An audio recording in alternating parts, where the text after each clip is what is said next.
All right, maggots.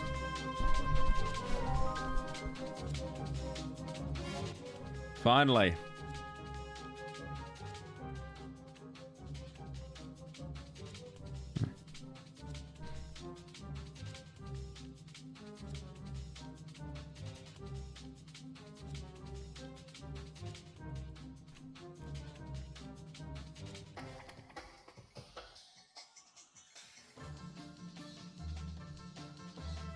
Howdy. I watched that yesterday. What the fuck? Warning. I'm just.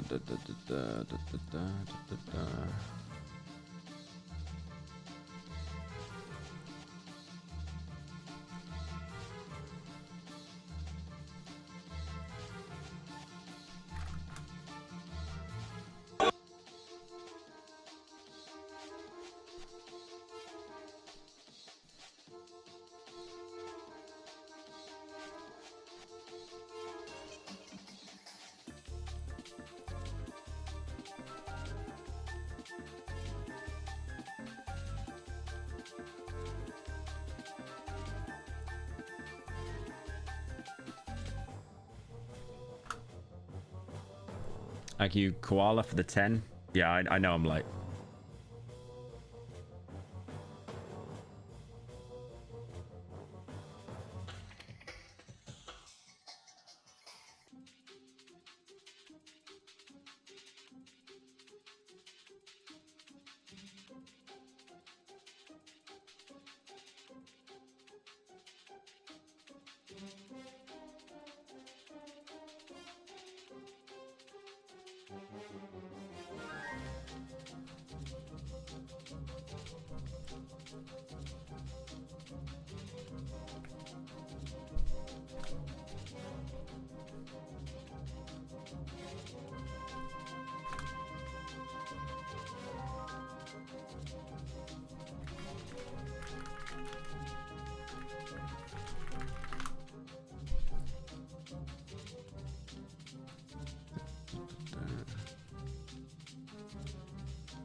I'm gooning.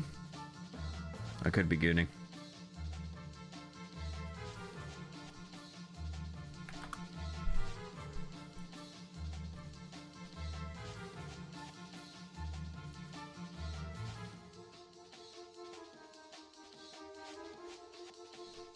I swear live streams hate me now. I can't even text in regular chat on top of the milestone messages. This shit whack. Thank you, Vinny, for the 10. Yeah, that sucks.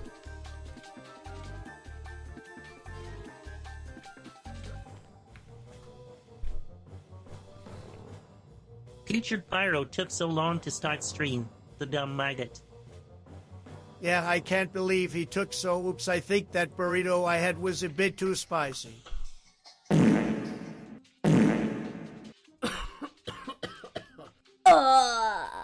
Sorry, guys, my bad.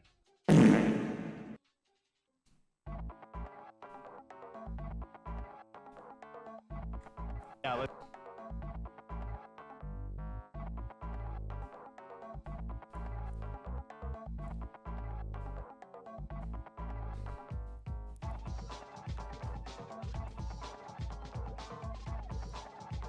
Hello Brappenheimer, I have had a rough few days, like getting cheated on, Brappenheimer. and I want to tell you that Darkbook was an amazing video and all of your content, including Slop, has really helped me in this Darkwood time.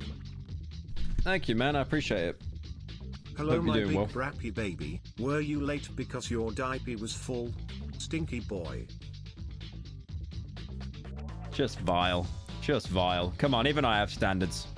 Thank you, Marshall, for the 19. All right.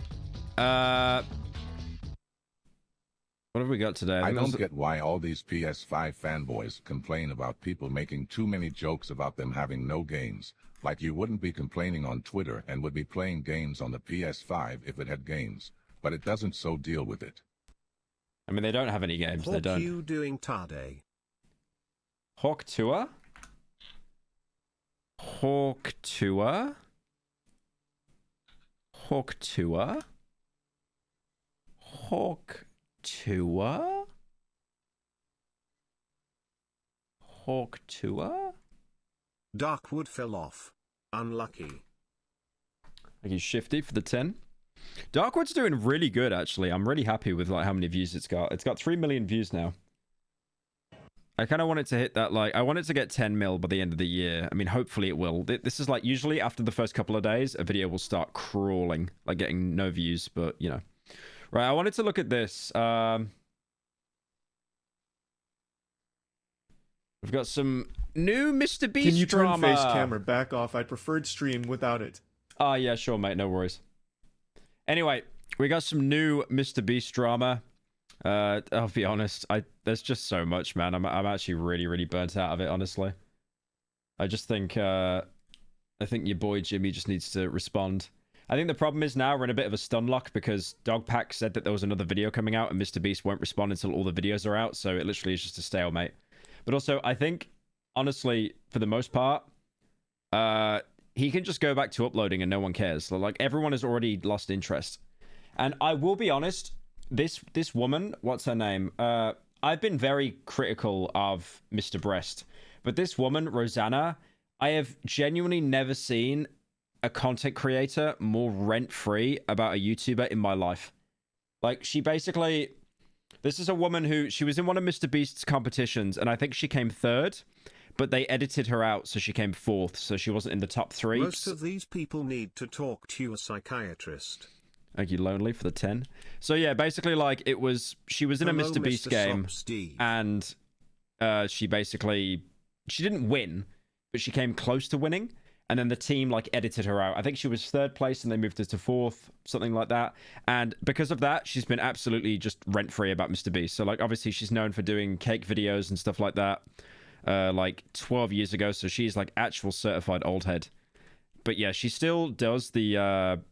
You can see, like, she still does the normal content, but then she sprinkles in the Mr. Beast stuff because it's, like, that's actually what gets her views. It's, like, 100k, 300k, or 100k, 100k, 100k. Mr. Beast, 500,000. Mr. Beast, 700,000.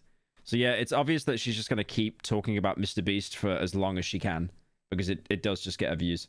Thank you, Fnatic, for the 27. Have you ordered your estrogen yet? No, I don't want estrogen. Hello, Oh. Mr. Slop Steve. I came across a wild channel on YouTube called Tomorrow's Teachings. You should react, Andy, to it whenever you can. Thank you, Sparky, for the 10. I know that channel. I know that channel. It's kind of funny. That's probably the stupidest thing I've ever done. They digitally removed the entire hospital. You know what I find insane as well about Dogpack? Like, no one cared about his latest video. Like, even I didn't watch it. Like, he did, he obviously did the Mr. Beast as a fraud, and then he did work for Mr. Beast, and then he did Mr. Beast Secret CEO. And look at the difference in views. Like, 3 million is still insane, right? Like, that's literally what Darkwood is on right now. That's insane views. But compared to that, you look at it and you just think, oh my god, that's nothing. Yeah, it's actually crazy how quick the news cycle is. Like, people just stop caring after a week. Thank you, Winter, for the 5 months. Oh my... Like, I'll be honest, even I didn't watch that video. Like, even I didn't watch it. I think I skimmed through it, but I never reacted to it or anything. Gosh. Hey guys, it's Ro. Welcome to Thank you, Dan, for the 6 months. the new kitchen. In a couple of posts I mentioned online, Google yourself. Why? Dude, who did that? Who did that? Who in chat did that? Who edited that? That's not even a real picture. That is not even a real picture. That's edited. Why is that the first picture that comes up when you look at my name? Are you serious? Are you serious? Why does it come up with that? Genuinely think it's over. What do we think? My hairline isn't even that bad. My hairline isn't even that bad. It isn't even that bad, okay? It's not over for me, okay? It's not over for me. It's not even that bad. That is an edited, doctored image to make me look worse. What happens if you look at Pyro Live? Hey Pyro, I just finished the dark. Who is this? Is that Tim the Tap Man? Why does that come up when you look me up? Dude, man, they need to fix something at Google, man. Like, look, anyone could hijack this. This is awful. Why is it Tim the Tap Man? This sucks.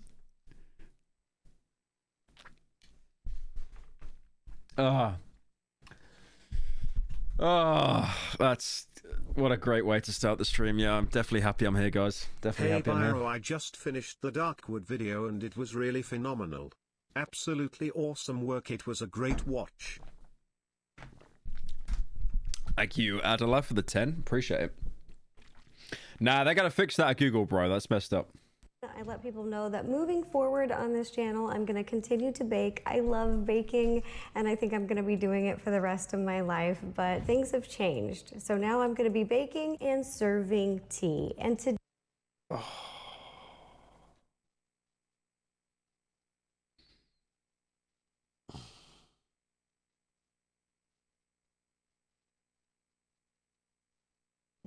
it's piping. So I have in my possession a video that a former Mr. Beast employee. I'm so happy I just don't watch that tea side of the internet. Seriously, like I know commentary is just garbage, but wow, that's rough. Sent me of Jimmy allegedly illegally gambling online. I've also received evidence that Mr. Beast has faked one of his philanthropy videos. So someone sent me also what appears to be Mr. Beast's personal Reddit account. I'm going to read it here. At the time, Jimmy was... Thank you, Geeko, for the 11. Moving out of Hungary, was able to pay the bills. Thank you for giving me comfort in the darkest ways. In the darkest days. I was like, darkest ways? What? Yeah, thank you, Geeko, for the 10. I appreciate it, man. Thank you, XP Boy, for the 21 months as well. Dame.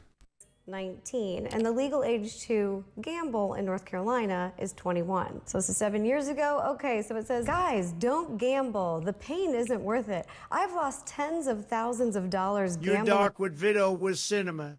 But what the hell was that jump scare around 5 hours in? I know exactly what you're talking about. We put that in to mess with people. It's funny. In cryptos, and I regret it. On this side alone, I have lost $15,000. This is the link to my... It is funny because it's like pretty well known that Mr. Beast made the majority of his money from gambling, like not from YouTube ad revenue to fund his projects. I don't think that's the case now, but like in the early days, it literally was just from like chronic gambling. Like he was massive degen gambler. Profile. Oh, what's that? What's that link? bustabit.com. All right, then response. Wow, that is crazy. Insane losses. Sorry, my dude. I gambled 10 Ethereum on a coin flip and lost, and I haven't gambled since. I've decided I'm not going to... 99% of gamblers quit before they win big. Spend the rest of my life sad about my losses. I'm just going to let it go and never gamble again. Been 2.5 months since I last gambled, and I don't ever plan on doing it again. Started as little money, just... I actually jumped at that part. Yeah, it's funny because most people that saw that jump scare, they didn't even realize it's my face. Because the joke was just that awful. For fun, and very fast spiraled out of control. I'd recommend that you never touch a gambling site again. I don't know how, but you eventually become numb and more risk tolerant. I remember using Roobet once to gamble crypto. I think I put like £100 or something down. It was something really small, like on Ethereum. And there was this funny game you could play where you just watch the stocks rise constantly and then eventually they crash. It's basically just trying to make as much money as you can before it crashes and you lose everything. And then it's GG. This shows that he knows how dangerous and addictive gambling Do not gamble. I mean, this was like 4 years ago. is. Here's a YouTube clip from Logan Paul's podcast when Jimmy was... I genuinely, like, no meme, I cannot tell you the last time I've gambled. I think it was in Australia last October. 20 years old. I went to like Crown Casino with Chad. Gambling. I used to gamble a lot. Really? Fun times, yeah. You're not even 20. Yeah, you're not even... Don't ask that question, But you're 20. Don't ask that question. Because it's illegal to gamble in North Carolina unless you're 21. I cannot believe that they left this in the video. So he says he's never going to gamble. I mean, that's not like career ending. I mean, like, it's bad, but like, it's not... Well, again, so let's check in and see how that's going. Yesterday, I realized I'm 18 years I mean, to be fair, gambling at all is kind of cringe. But yeah. old, which means I can buy scratch-off tickets. Let's just scratch them off, Oh my god, didn't he do one? Didn't he buy 1 million scratch card tickets at one point? and hopefully I don't get addicted. Sorry, Mom. I spent Who cares? Yeah, I think the problem is now that the hate train against Mr. Beast is so bad. If you defend him at any point, you're called like a Ludwig Glazer. You know, like best friends of Mr. Beast. But like genuinely, I think that is such a reach. It's like he was 1 year away from being able to gamble. Okay, like against all the other allegations, like who cares, bro? Come on. That's for reaching Andy. $30,000 on lottery tickets. I spent $50,000. Kids gamble on CSGO sites all the time. Yeah, it was that thing that Syndicate Project and T Martin did, right? It was like they were promoting that CSGO lotto. Like that is actual gambling. Like I will never understand. Like you open a crate or something like that is legit gambling. $1,000 on scratch-off tickets. Here's $100,000 worth of scratch-off tickets. I spent $1 million on scratch-off tickets. No joke, I bought so many that they literally had to deliver them in a dump truck. Well, obviously, he's gambling again, and I really take issue with this because... Dude, I bought so many scratch tickets, scratch cards when I'm in Sweden. I'll buy like 20 or something, like every time I'm there for like a month, a couple of weeks. And it's like, genuinely, I don't think I've won anything off any of them. I'll win, the most I've won is like enough to buy another scratch card. His videos are targeted at children. Here's how it works. You take a ticket, you scan it, and boom, this $50 ticket won $200. So far, we're up $150 with one ticket. In this video, he is literally walking you through the steps. I mean, yeah, it's bad. It is bad, and you shouldn't gamble anyway. And his viewers are literally 2 years old. I get that, but at the same time, that like I feel the same argument can be applied where it's like, oh, Parasitical made a game on Darkwood that has lots of gore and lots of swearing and lots of jump scares, and he didn't make the video age gated, so like little kids could watch that. Of how to gamble. Mr. Beast is teaching. You know, like the game Darkwood is M rated. You have to be 18 to play it, but like I still did a video on it that like anyone can access. Of gambling? The easiest. I feel like making if it very Mr. Breast accessible. ever came to the UK, he'd spend 100k on a fruity machine in a spoon's low key. That is true. Easy for kids to do. One. Gambling is way worse. Oh no, definitely. I know there's levels to it. I'm just giving like a kind of broad comparison. Why is he teaching children how to gamble? And two, the way he's worded it makes it sound like it's a sponsorship. This is actually the first video where I feel like I'm defending Mr. Breast. Like I swear every other video I've been like, oh, that's so bad. I think it's genuinely just because like these are, after so many serious allegations, these are like the weakest ones by far. I'm someone who's done a lot of sponsorships and integrations over the years, and I partner with brands that I genuinely love. My little... No, you don't. YouTubers saying they care about the product they work with. Come on. Come on. Come on. No. Every brand you've taken, you cared about. Come on. Come on. You're making us look bad, man. Like, we all want that bag. Like, I worked with fucking Air Up and then I roasted them like a month later. You know? I think the only sponsor I think I could work with right now is like NordVPN and like Athletic Greens, because I actually take that every day. Because I hope it does something for me. Yeah, that's crazy. Spidey senses are going off here. It feels a little weird. Moving right along. This is like when YouTubers like this is like when I'm gonna skip this. Hang on. This is like when YouTubers found out that BetterHelp was bad, and then when the negative aura around BetterHelp slowly went away, people like Anthony Padilla like started sponsoring them again. Opera GX? I mean, I'm using it right now, to be fair. Hello, Mr. Sensical. I made a fan slop video on my channel about the delay of Flopwood last week. I sent the vid to your Twitter DMS. Please react Andy to it. I made it lay funny. I could check it out in a bit. Thank you, Virus, for the 10. On another video, he's doing a podcast. I've liked my sponsors. Have you... Okay, Manly, I don't want to... bought shirt and bought Darkwood twice. When do I receive Polish citizenship? Why would you want to go to Poland? Thank you, Chris Brown, for the 10.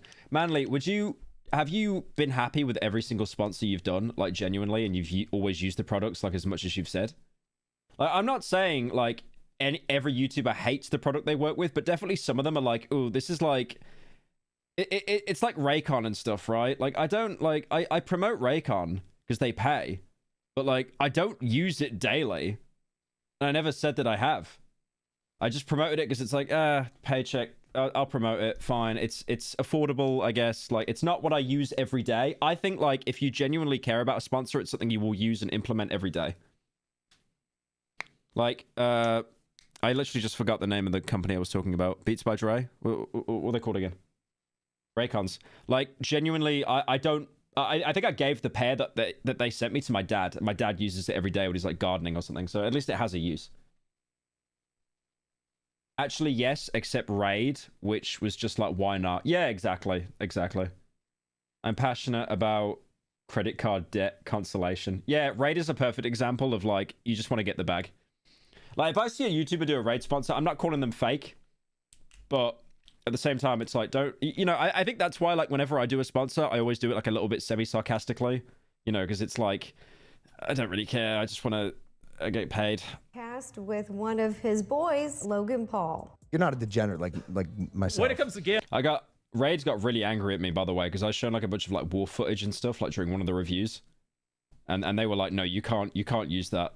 You can't use that. That involves like one of the countries that we work with, and I was like, oh, okay. Oh, gambling, yes. They didn't reach out to me since. But which, by the way, that surprised me. Yeah. I don't know, dude. Like, you're very smart with your money. The guy who just throws away millions of dollars on YouTube videos is a gambler. Who would have thought? It's like the whole Lunchly stuff. It's like literally just be like, we want to make money. Like, don't do this whole like noble crusade kind of thing. It's clear to me that Jimmy has a gambling problem, and now he's teaching it to children. Wait, where did the gambling problem thing come from? I mean, he definitely was a degen gambler from what I've heard, with zero proof, by the way. When Jimmy says, who would have thought that a guy who spends $1 million on a YouTube video is a gambler? There are plenty of people who produce... I do feel like content creators, when they're that high up the chain, do end up picking up some kind of vice, though, whether it's like drugs or it's gambling. Like, isn't the whole bit with Trainwrecks is like he never does a sober stream? Shows worth millions of dollars an episode who aren't gamblers. I myself have actually executive produced an HBO show where the budget for each episode, so each video, was $2 million, and I'm not a gambler. I don't think that that is an obvious connection. It's pretty well known amongst his friend group, the boys, that he has a gambling problem, and this is probably the only thing that I agree with Keemstar on. I loaned Bitcoin to Mr. Beast, who had a gambling problem at the time. In my opinion, it is clear as day. So no proof apart from Keemstar said it. That's great. Yeah, we've really got a lot to work with there. That Jimmy has a gambling problem. I am sympathetic to gambling addictions. I actually know someone in my personal life who suffers from this, but he's not just hurting himself. He is exposing children to gambling. And I've also heard it's even escalating more. I've heard from Beast Game contestants that it feels like he's gambling with their lives. And based on the amount of injuries they've told me in private, I could see why they think that. Again, I am sympathetic. I mean, it wouldn't surprise me that he's like a gambling degen, right? Like, because he's someone that's so analytical and stuff like that, like always looking at algorithms and like YouTube, how to improve stuff. Like, when I open my YouTube tab, all I look at is how the video did 1 out of 10.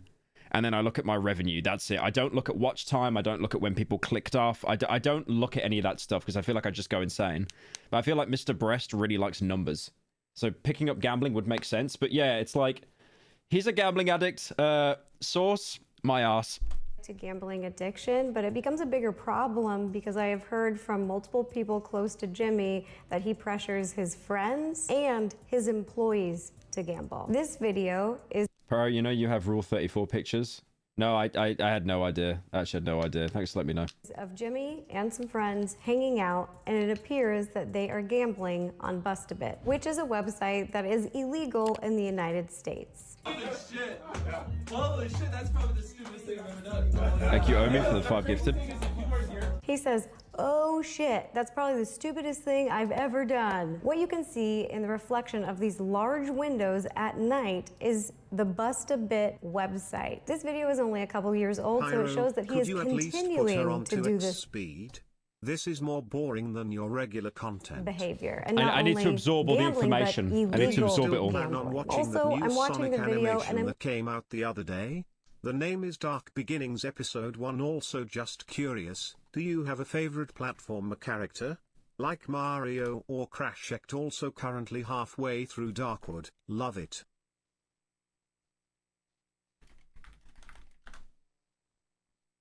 Oh, is that it? I mean, I probably can't watch it on stream if it's like, if it's on the official channel. I'll probably get copyrighted. I'm looking around to see if I recognize any of the faces. What do you know? I spot Dude, that guy on the left looked like Germa. I actually thought that was Germa for a second. the faces. He started his gambling arc. What do you know? I spot Mark Rober.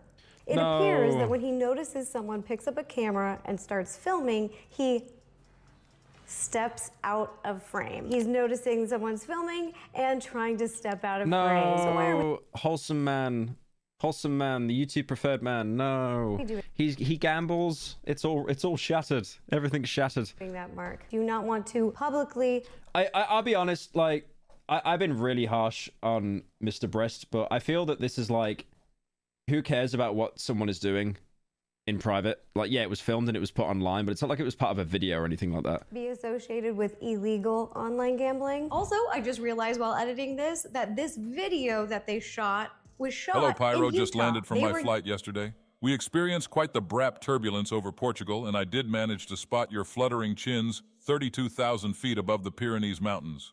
My flight needed a hero, and it got him. Thank you, lol, for the 10. Gambling on Bust-A-Bit in Utah, which has even stricter gambling laws. So it seems that he's been doing Bust-A-Bit in at least 2 different states. I also want to remind everyone that Bust-A-Bit Oh, chat, come on, guys. You guys are down bad. Come on. is illegal for anyone in the United States. Citizens of the United States are prohibited from using Bust-A-Bit according to their terms chat, I have a gift for you. Thank you, Lico, for the 10. of service, and Wait, you can't do it in Costa Rica, but that's where Logan Paul lives. online gambling is illegal in North Carolina. I'm not a lawyer, so I can't. Yeah, gambling rules in certain countries are so weird. It's like whenever I go to Sweden. Don't worry, you can watch it. People have been uploading tons of reactions to it. Also, I remember you said you were a Spyro fan anyways. Don't know why I forgot. I give the 10 Hornet. Yeah, I'll check it out after them. Yeah, it's like gambling laws are so weird. Like whenever I go to Sweden, like the gambling there is state owned. So like your betting apps and gambling apps. Because I talked to Meow Reza, and she basically was trying to get me to bet on this football thing. Like 6 months ago or something, and we tried to do it, but we couldn't place the bet because you can't do it like inside of Sweden. It blocks everything, like even with the VPN. I say illegal sweepstakes on his live streams, but I'm just gonna Talk to say extremely questionable. In 5 minutes, we're gonna do the same thing again. We're gonna put $1,000 in a random order. Hey, Daryl, don't we owe someone $1,000? We do. Yeah. So, all right. So the newest order in 30 seconds, we are going to put $1,000 in your package. Stephen K. Okay. With all of that, I am inclined to believe all of the stories that I've been hearing about him pressuring his own employees to gamble. And this wasn't just a one-off thing. According to former Mr. Beast employees, Mr. Beast gambles on Bust-A-Bit a lot. Apparently, he was top of the leaderboard in 2021. I mean, that doesn't surprise me with the amount of money he has. It really doesn't surprise me. Genuinely. On that Like, if you've got that much money and you're a YouTuber, like, you're gonna end up doing hard drugs or you're gonna end up gambling. one, but Like, there's just no way you can just sit on all that money and not go insane. at least 2 separate accounts. Mr. Beast employees told me these are his 2 accounts. Gaines This City is literally Boys just white and woman yapping. She's gossiping like a dark wood NPSC needs you to go take out Mr. Breast's stranger talk to say that again, Hawk to all. City, you need to be locked up and have your brain inspected for that donor. My Life Savings YOLO. Again, this is YouTube's #1 creator. Between these 2 accounts, Mr. Beast allegedly wagered over 4,000 Bitcoin in 2021. Ooh, what's the value Hello, of that? Pyro. After my last message, I am feeling quite peckish. I hear your chubby friend Spyro, still can't believe you keep buying him lard to spread on his salads, is working at Subway now. No. Thank you, lol, for the 10. No, that's disgusting. I hate that I know that fucking image exists. The price of Bitcoin, that's between $120 and $280 million wagered in 1 year. You've actually ruined. You've ruined the stream. I can't. Yeah. Yeah. Yeah.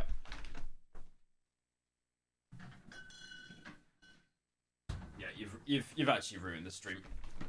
Seth used it. He didn't use the full image. I hope.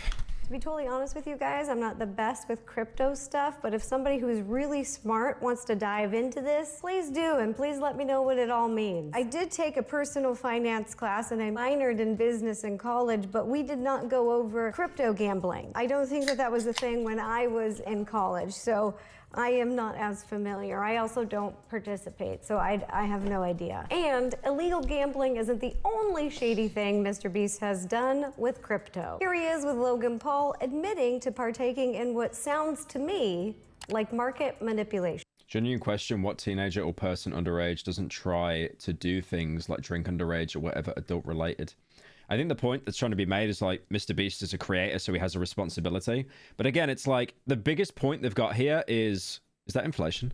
The biggest point they've got here is sorry, I was typing a message. I've lost my train of thought. The biggest point she's got so far is he gambled a year underage. He gambled at 20 when he should have been 21. I'll be honest, I'm from the UK. Everything here is like 16 and 18. It's very different here. It's 18 over here for pretty much everything. Crypto's been killing it, man. Especially for you. But that could just be like a brick cope. Agreed. I mean, you've been doing pretty well as well. Yeah. Well, I I like the space. I remember you called me maybe like 8 months ago, and you're like, yeah. You go, yeah, just put $1.5 million into Bitcoin. And I'm pretty excited about it to see where Let's fucking go. Yeah. I'll show you my portfolio after this. But so me and Logan both bought punks. You guys have probably seen on his Twitter that he bought a bunch of crypto punks at the same time, right? Yep. Gary pulled us Yep. in that call. Yep. So have you ever told that story? No. Gary V, it's like fucking 11 p.m. just out of nowhere, just calls me and he's like, yo, I got like 30 people to call, hop in. Gary V is someone that he actually prints out more NFTs than India makes cryptocurrencies every second. It's actually insane how much garbage he puts out there on the internet. I don't care. He's like, it'll be the best decision of your life. Just get in. Yeah. Hey, okay. Pyro, And so, did you watch the Metal Gear Solid Delta trailer yet? Absolute cinema. Thank you, Baconator, for the 15. I haven't seen that, no. I might watch it though. I just joined the call and I just see like Logan and I don't even know these other people. I don't know if I'm on blast. This is what I mean though, by the way, about like all these people that get insanely rich. Like it's never like, okay, this sounds really bitter. It's always the networking. It's always the little backroom deals and stuff that they do. Like he's literally admitting there, like he's in a call with Gary V, who's a huge crypto entrepreneur. And then it's like how Jake Paul has a betting app now, right? He has a betting app. He didn't make that himself. He got in a business meeting with a guy who set it all up for him, and he probably bought half of it in equity and gets that money back. Also, when are you going to react, Andy, to Yakub lore inflation, man? I'm not doing that. I give it a 10, Adam. Game theory. Dogpack is purposefully delaying the last video cause he knows that the Mr. Legal team won't respond until everything is out, so the allegations has the time to marinate in everyone's mind and make it harder for Mr. Beast to convince everyone. I'll be honest, I think the allegations are just like, I think everyone's forgot about it now because the internet highway is just so quick. The only thing that actually reminded people about it was when he came out with Lunchleys. And then it was like, oh wait, doesn't he have those allegations? Why didn't he address them? Hitter you can imagine that was worth $1 billion was on this one call, and Gary V is in the little corner, the little square. He's going, CryptoPunks. It's gonna be huge. It's gonna be the next Facebook. Where all of us were like, okay, everyone's Gary. judging. I'm texting Logan. I'm like, Gary lost his mind. Bro, all of us are like, yo, Gary's nuts. Yo, Gary was right again. Yeah. What the fuck? We gotta keep the story going. So there's like all these like very successful people in this call, and Gary's just like, everyone shut the fuck up. Here's what you're gonna do, and you're gonna do it right now. You're all gonna buy a bunch of CryptoPunks, and we're all just like, he's like, who here owns one? And like one guy raised his hand, and it's because Gary bullied him into buying it the day before, and we're all just like, are you sure? I'm just gonna pause there. Gary bullied him into buying it the day before? Okay, I don't even know who Gary V is, but now he's on my research list. Hold on here, let me write his name down. When Jimmy's Could have done 5 minutes of research before recording this part of the video, but all right. talking about the phone call with the billionaires, it sounds like the billionaires are coordinating together to buy an asset. And then when I mean, that's what, this is like public knowledge. This is how people are rich. It's just constant pyramid schemes. they buy that asset and promote it to their fans, it becomes more valuable, and then they sell. Classic pump and dump. I mean, to be fair as well, Jimmy and Logan were literally making fun of Gary. But yeah, I mean, they do that loads. I mean, Logan is like king of NFTs. It's gross and it's shady. Also, when Gary V says, this will be the best decision of your life. The billionaires? Oh yeah, that's kind of funny as well. Because I don't even think Gary would be a billionaire. Logan and Mr. Breast wouldn't. They'd have hundreds, definitely. But like not a billion. Life. I'm just asking questions, but does that sound like he has insider information to anyone else? Does it sound like that? I was just so pulled by his like conviction. Yeah. That I bought a bunch. Wait. Yeah, I bought quite a few. How many? I don't want to say, but You have to say. Please, you have I to. bought multiple ones. Yeah. Well, bro, are you in double digits, Punks? Double, just shy. Okay, cool. Yeah, cool. yeah. Cool. So He's imagine he just said 60. No. 3 zombies. I bought like 8 of them, and they did pretty good. And any zingers? Any like real special yeah, ones? I had some that like whatever 20, 30x. What's a? We bought a lot with like the cigarettes because I thought that was an interesting attribute, and those did pretty. You can see like she's watching Mr. Beast, and you can see like the amount of hatred she has for him. It's actually, wow, it's a lot. I can feel the aura. What's another characteristic? Like, what's your rarest characteristic, Punk? So then I rolled the money into V Friends because Gary, same thing, called me. He's like, V Friends. I was like, I don't fucking know, but last time I made money, sure. So now Jimmy knows what the system is, and I don't know for sure, but this does sound like market manipulation and insider information. Can I ask you guys a question? When Gary does that call with all these billionaires, and 8 months or a year later, everybody's like, Gary was right again. Yeah. Is it possible that he's Hello, right Pyro. because Normally of I the would have a meme message, but I am just looking at her kitchen, and damn, that is a really nice kitchen. Very few would go with green, but it works. She has good taste. I believe her taste. Mr. Breast Balls or some, dunno. The video's that boring that he's just like complimenting her kitchen. Paul. Do you know what I'm saying? Like, think about that a like lot. dude, he has all of these I think about billionaire that a market lot. makers in the thing. think about He that a makes lot. the call, makes the market. By the way, you look around at all the Punk owners a year later, and you're like, damn, You bought a Darkwood shirt? Thank you, man. I appreciate it. it's all the same motherfuckers that were on the call. No, because bro, there's 10,000 punks, and there's only like 30 of us on the call. We can only own. Do we need to watch this Oh whole... my god, this Mr. Beast content is fucking boring. Is there seriously anyone over the age of 9 who cares what this rich loser does on YouTube? I'd rather look at that cursed Spyro picture the other Damo Andy mentioned than go another minute. Thank you, Subway Spot. Thank you for the 10. Fell back like early February. Like Right. things didn't pop off till later. I can't believe they left this in the podcast, but what I'm watching is that Mike, the co-host, is like piecing together real time that this is market manipulation, and he's saying it. Logan and Jimmy are like, oh, no, it's just, there's just the billionaires, there's so many other factors. It's not all the billionaires and all the They definitely wouldn't have left it in if they knew it could do damage. people in the market's gonna do what it does, and that's... Guys, I'm not a lawyer, but tell me that that is not market manipulation. Like, this is his co-host, and he's like, wait a minute, isn't that, like, not right? I do love that chronic YouTuber comeback. Like, even I'm really guilty of it. It's like, I'm not an expert, but... So it's like you're allowed to make a claim, and then you're not like an expert, so it's okay if you get it wrong. And they're like, oh, no, man, no, it's cool. I need a minute. Okay, and we're back. All right, let's finish this video. You into like NFTs in general? Okay, can we... I don't care about the fucking NFTs. Right, let's look at the philanthropy. I'll be... I'm really sorry. The video is not paced well at all. I see the dog pack cameo as well, but like... It just doesn't... I think there's too many serious allegations right now to look into. The philanthropy one sounds interesting, but yeah, I'm really sorry. I'm not watching all that. Criticize me as much as you want for not watching the video in its entirety, but that segment there, it just doesn't appeal to me at all. Let's watch another video to see what Mr. Charity or Mr. 0.2% is doing. This video is very special to me, and we impacted a lot of lives today. And I really want to continue doing stuff like this, which is why I need you guys to buy merch from shopmrbeast.com. Literally every dollar we make off this merch goes right back into the videos. I want to open a... It's actually crazy seeing Chris like pre-cancellation as well. Jesus. Well, Chris pre-trans as well. homeless shelter, plant a lot of trees, just do a lot of good things, but it's very expensive. Basically, I can't make an impact without your help. We need you to buy merch. Yeah! Couple things. This video was 5 years ago, and I don't know about you, but I have not heard about a homeless shelter When is your documentary opening. Day in the Life of Niall Cynical coming out? Thank you, The Whale, for the 10.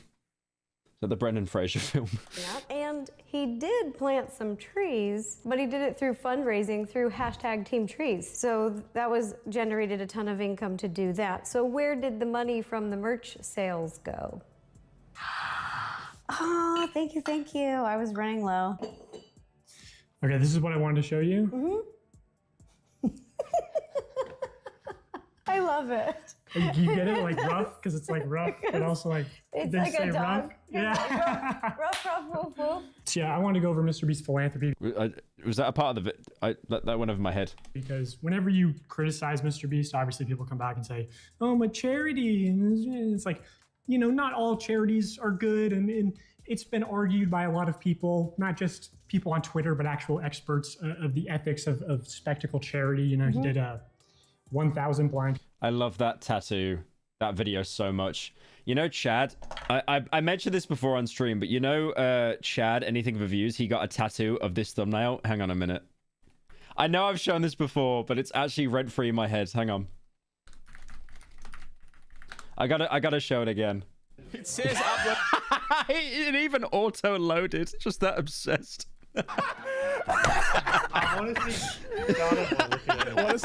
Because he had like 50 different variations. It's the one with the kid as well. Text say? What do you mean text? You said there's no letters. It says uploaded 1 month ago.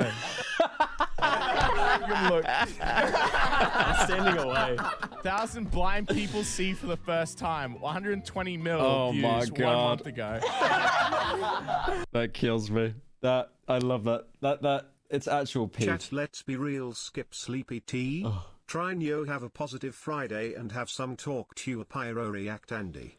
Thank you, Vinny, for the 10. Yeah, we're nearly done with this. People see for the first time, which was criticized not just by Twitter, but also by an actual blind YouTuber, Blind Surfer Pete. Mr. Beast's video on curing blindness might actually do more harm than good to the blind community. By claiming that he cured blindness, fundraising efforts for an actual cure may very well stall out. What he did was very generous and kind, but it's a far cry from what he claimed it was. Far Cry reference. Yeah, I never thought about it from that angle. I don't feel that that's not his fault though. I mean, it's a difficult one because it's like, it's a negative side effect. This is sort of the issue with spectacle charity that you'll see is it often exaggerates reality or distorts reality to fit a certain narrative. So he didn't cure blindness. He sponsored cataract surgeries. There's another article on kindness. Yeah, I mean, that's true. That's true. It was cataract surgery, but obviously that doesn't get clicks, does it? So you got to say cure blindness. It's like when I title videos, the best game you've never played, and it's like people have fucking played it. Like the title's a literal lie because like 100 people on Steam played it. For clicks, Mr. Beast and the problem with philanthropy is spectacle. There's like a whole piece on the exploitative content and poverty porn. This is by Nicole Slasky. Yeah, poverty tourism is a really interesting thing because it's like people will pay to go to poor countries just to see how they live and stuff like that.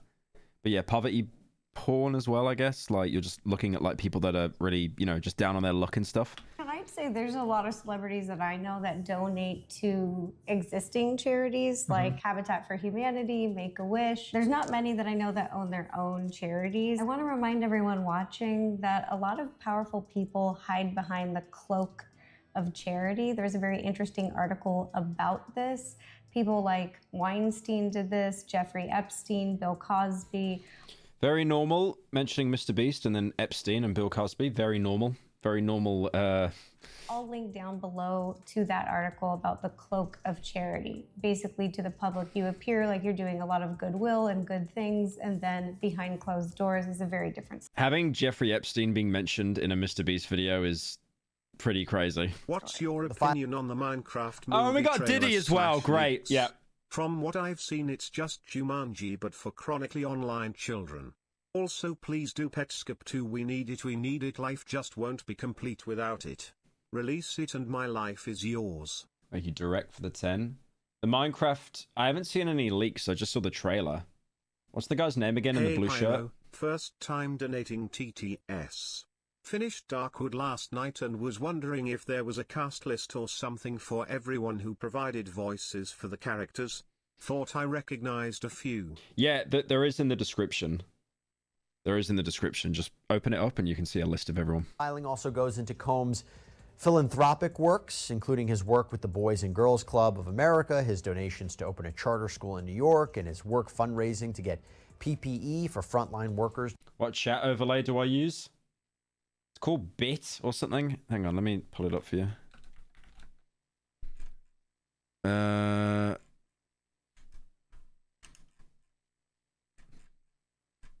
Give me a sec.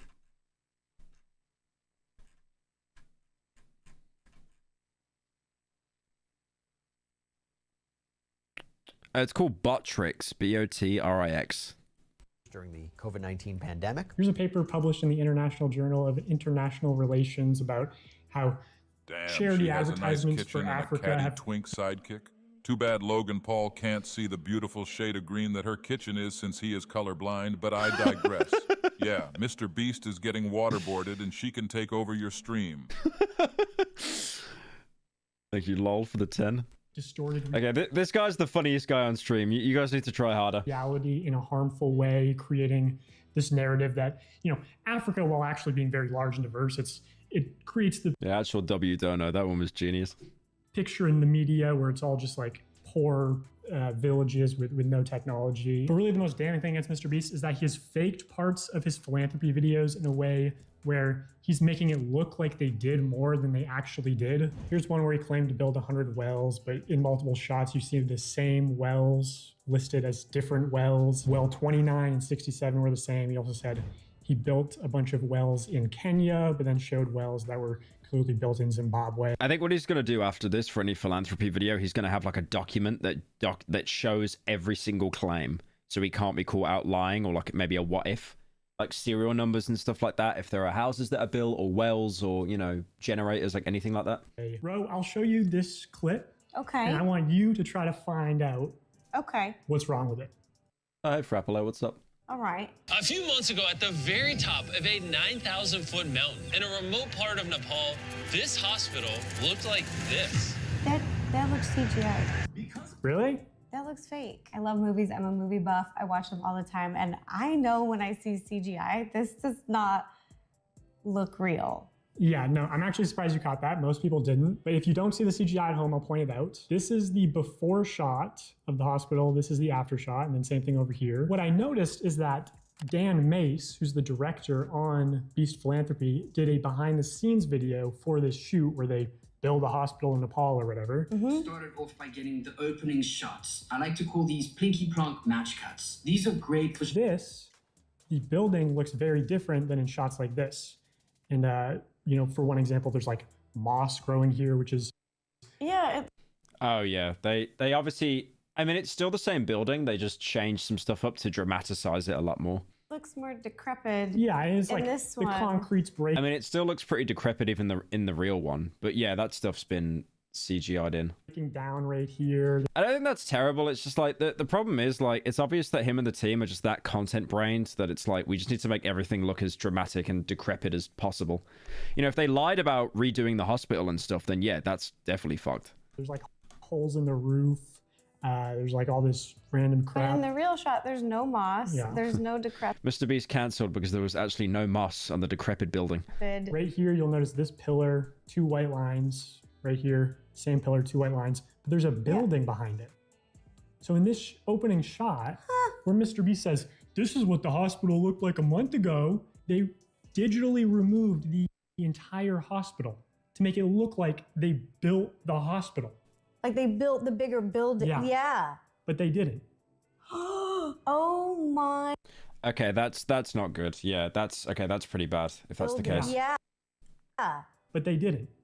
Oh. Yeah, that's not good. Like obviously implying that they've done more that they've actually done, but again, it's just that it's that dramatizing thing, isn't it? Really. I mean, he still did fix the hospital. Oh my god. They obviously just made it more dramatic because it looks better in a thumbnail and it gets more clicks. Gosh. I also It's just that it's that balancing those lines between like content brain and like what is actually reality. watch the show Property Brothers. I don't know if you're familiar, but they go in. I can tell not a single male watches that show just from the thumbnail alone. That looked like what's that show that came out? Move that. They remodel it. They make it look What's that show that came out years ago? The Supernatural show? I think it's literally called Supernatural. And like that show is watched exclusively by women because they just want to fuck the main characters. amazing. So this is like if they did that, but it was all fake. Like move that bus, but you open Yeah, it's got Soldier Boy in it. That's all I know. the house, and then the family goes in. The house would be fake, and it would be CGI, and it wouldn't be actually as big of a glow up as I think it is. Your dad watches Supernatural? Base dad?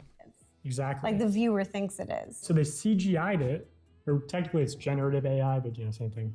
To Oh, like, wait. CGI and generative. We'll go into same this to later. both computer-generated images. It's just right. CGI is more ubiquitous in the It's the same thing. We'll discuss it later. Yeah. But yeah, they did that to make it look all broken down and decrepit, adding all Man, these. this woman is rent-free about me. trash, like this Beast if I were her. I wouldn't be nearly as rent-free if I get third place in a Beast competition. Oh wait. Yeah, that's crazy how it all stemmed from this as well. Like being edited out because I don't know why she was edited out again. Maybe it's like because she wasn't as big as the other people that came third, and it just again it's that content brain. Like it just wouldn't have got enough clicks. Like if I was third and I got edited out, I'd be pissed and I would definitely do a video crying about it. But I think it would like end there. Like I wouldn't be like, you know, doing this whole spearhead campaign for years against him. Looks like a PlayStation 2 graphic. It doesn't have any of that in the video. Yeah, and these pictures were used in news articles to show that Mr. Beast revitalizes Nepal Hospital, bringing vital services to thousands. What they actually did in the video was just install solar panels. They didn't build the hospital, but he made it seem like they did. And the danger with this is like, where do you draw the line? Right. Because if you're exaggerating what... Oh, shit.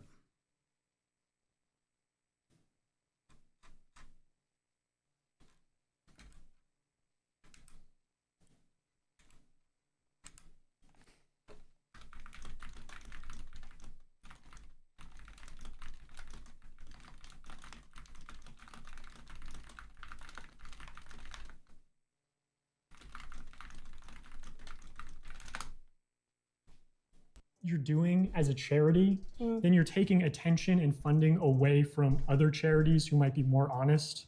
Because like, why would I donate to someone who's, you know... Commission moment? No, someone on my team just had like a family bereavement recently, so they've got to take off. I'm just obviously letting them know it's okay.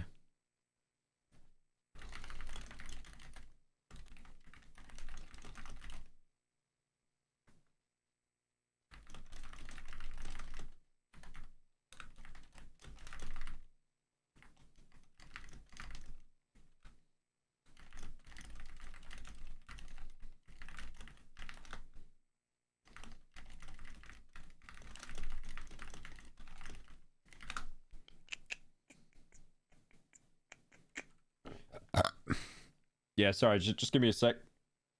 Yeah, Mr. Beast did a bad thing, but his bright thumbnails and Fat Man 3 colors keeps my dumbass 4-year-old son entertained and off my back.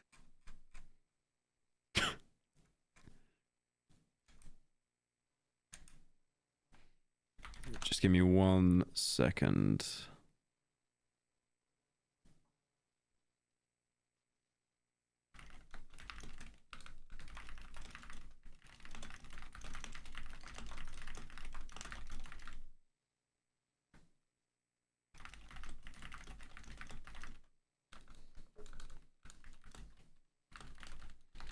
All right. Yep, sorted. Raising guide It means they died. Smartest person in chat. dogs for blind people when Mr. Beast can... Yeah, no, it's all good. It's just someone on the team had a family member pass away. Obviously not going to say who, because like I don't know if they want people to know and stuff. But yeah, no, it's all sorted though. They just said they're gonna take some time off, so I'm just having to make sure the slot video and stuff goes out as well. apparently cure Yeah, it's all good though. blindness, according to his video. So yeah, and then there's one Thank you for the kind words, chat. more example. We can go back to this like Dora the Explorer. Can you spot the bullshit? Okay, I'm ready. Let's see if I can do it. This secluded town in the middle of nowhere looked like this. You saw it? That building. Damn. It does not look real. I think most people would not catch that on the first one. So for the people who couldn't spot it, Look at how fake this tank looks. That's definitely a fake tank. How fake these flowers are. Yep. I'm sorry. Oh yeah, that does look pretty. Okay, that's actually kind of funny. Let me get rid of my face cam. Yeah, that actually looks really CGI'd in now that it's been called out. Wow. Sorry, I'm a girl. I know my flowers. Okay. No.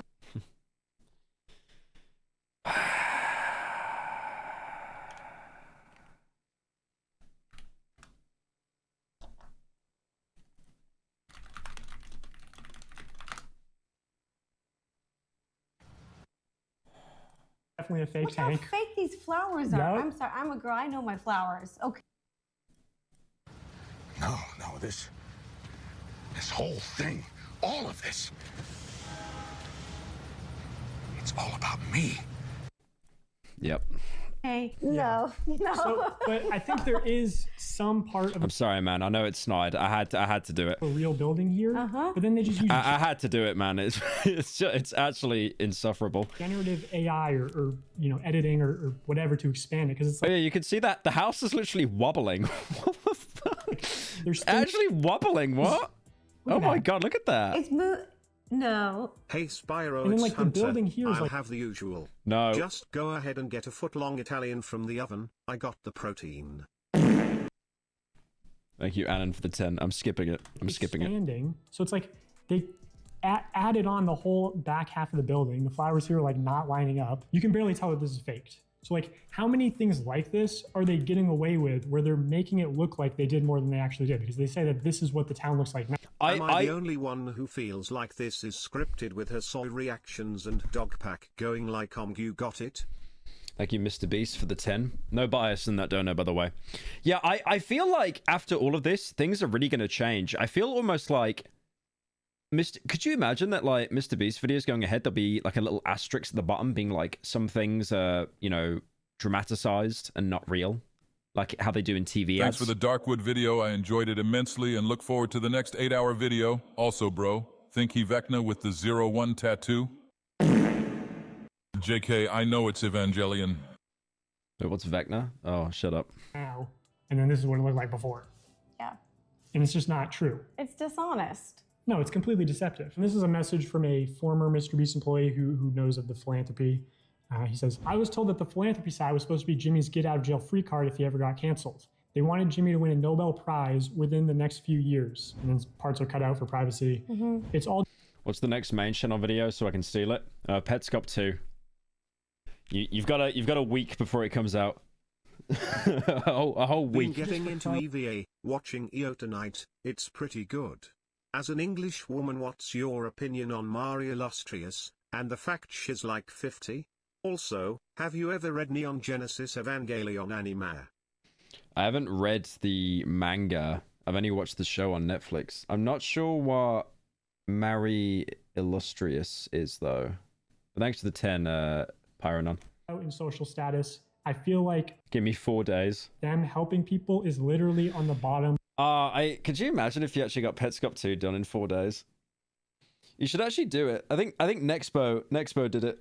Of their to-do list. Nexpo did a Petscop 2 video, I think. I've spoken with several people who have mirrored what this message is saying, and the full story isn't out yet, but it makes you think, it makes you wonder. All right, you guys, that does it for the video. Big Yeah, that was a big nothing burger. I'm sorry. I know I'm gonna get chalked up as a glazer there, but yeah, that really was absolutely negative news. Hey Pyro, long-time viewer, first-time donator.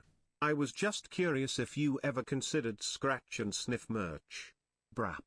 Also, nice work on the Darkwood video, I really enjoyed it. Take this $10 since I'm too poor to afford the merch. Thank you, Pungo, for the 10. I'll dye my hair blonde and use a terrible accent. You should use the fake deep voice that I used in 2017 as well. Dude, look at this. I got linked this on Twitter. Like, this is Buckshot Roulette, but it's actually like, it was like a Japanese game expo, I think. Hello, Pyro. The mewling from the catty twink has put me in a reminiscent mood. It has led me to remember something. Are you aware of the musician Andy Six? He was a member of a band called Black Veil Brides. He had a unique talent at logging. Andy Six? Sup, Pyro. I am eating chocolate ice cream right now after playing Ratchet and Clank. Isn't that the Rift director of Apart. Human Centipede? Hope you're having a good day. Thank you, Honor Guest, the 10. I'm having a great day, man. Hope you're having a good Friday. Unless you're in Australia, because it's not Friday anymore. Look, they've even got all the items and stuff, man. That's so sick. They got the beer, they got the blade to make it a short barrel so it does double damage. I would play Backshot Roulette. Of course you would. Dude, he didn't get his head blown off. This isn't accurate.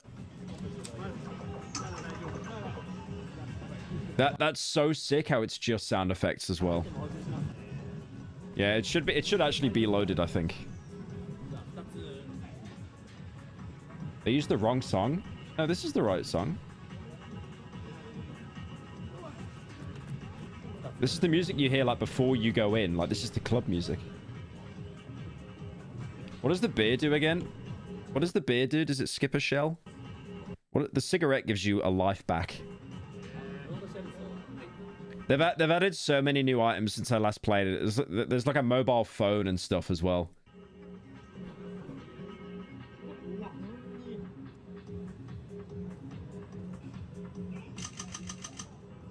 Wait, what do you do if you try to like... What do you do if you want to waste a round on yourself? Do you just put it in your mouth? It's like Filthy Frank.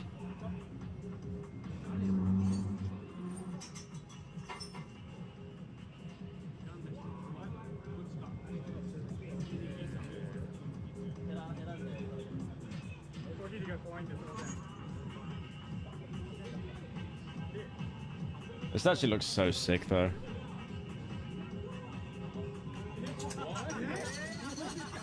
Okay, so now he does double damage. But he could actually one-tap himself.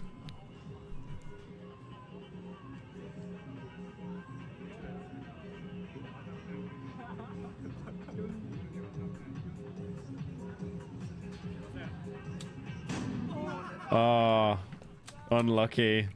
Unlucky. 2 lives gone.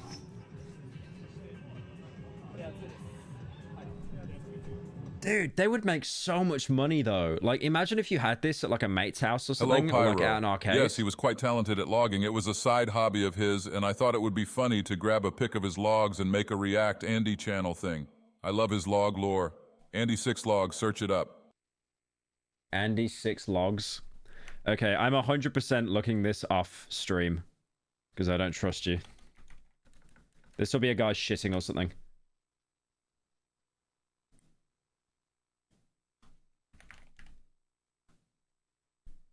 Mari Illustrious is from Rebuild of Evangelion. No, I recognize that guy. I'm not fucking showing that. I recognize that guy. That's like an old 4chan bit or something. Mari Illustrious is from Rebuild of Evangelion, was friends with Shinji's mom and knew the Shinji whilst he was still a baby, and is canon love interest. Anime is a light novel, set in an alternative timeline where Shinji prevents the Tang. What? Oh, the Rebuild. Yeah, I watched those films. They're alright. Not as good as the original, though. Thank you for the 10, Paranon.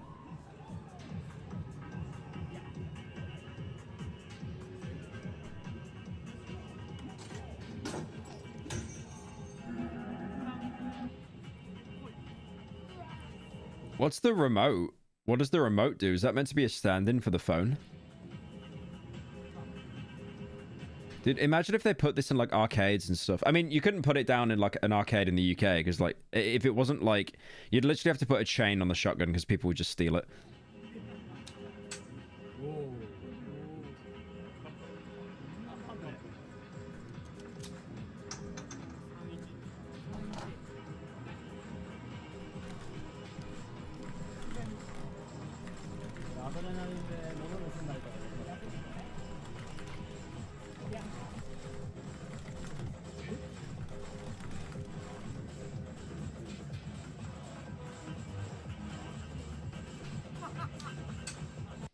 Hey, Frappolo, are you still in chat? I got a favor to ask. In the US, someone would swap it for a real one. I don't think I've ever fired. I think the only gun I've fired is a shotgun. Like an over-under or something.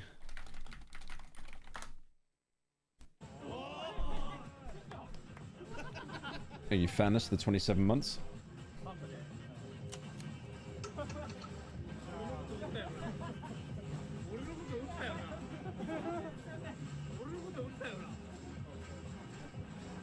Are they making a buckshot roulette movie? No, this is like a Japanese game expo.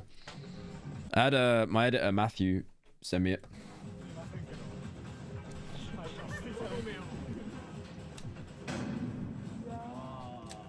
This a bar would go hard. No, it literally would. Like, this is This is like a multi-million-dollar idea. This is genius.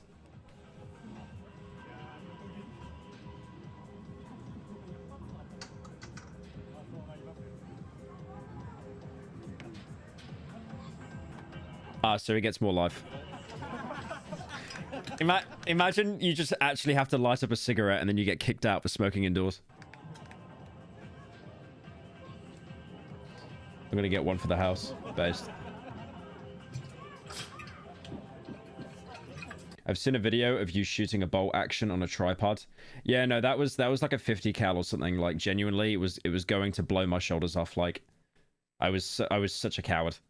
I couldn't fire that like stood up and like maintain like accuracy.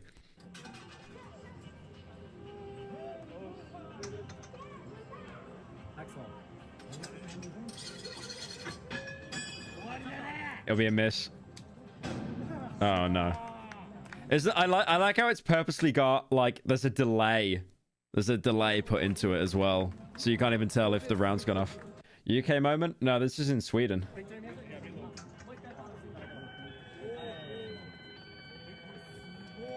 Yeah, I got to try my girlfriend's dad's hunting rifle.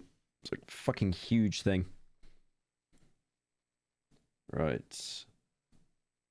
KSI Lunchley. I don't even care.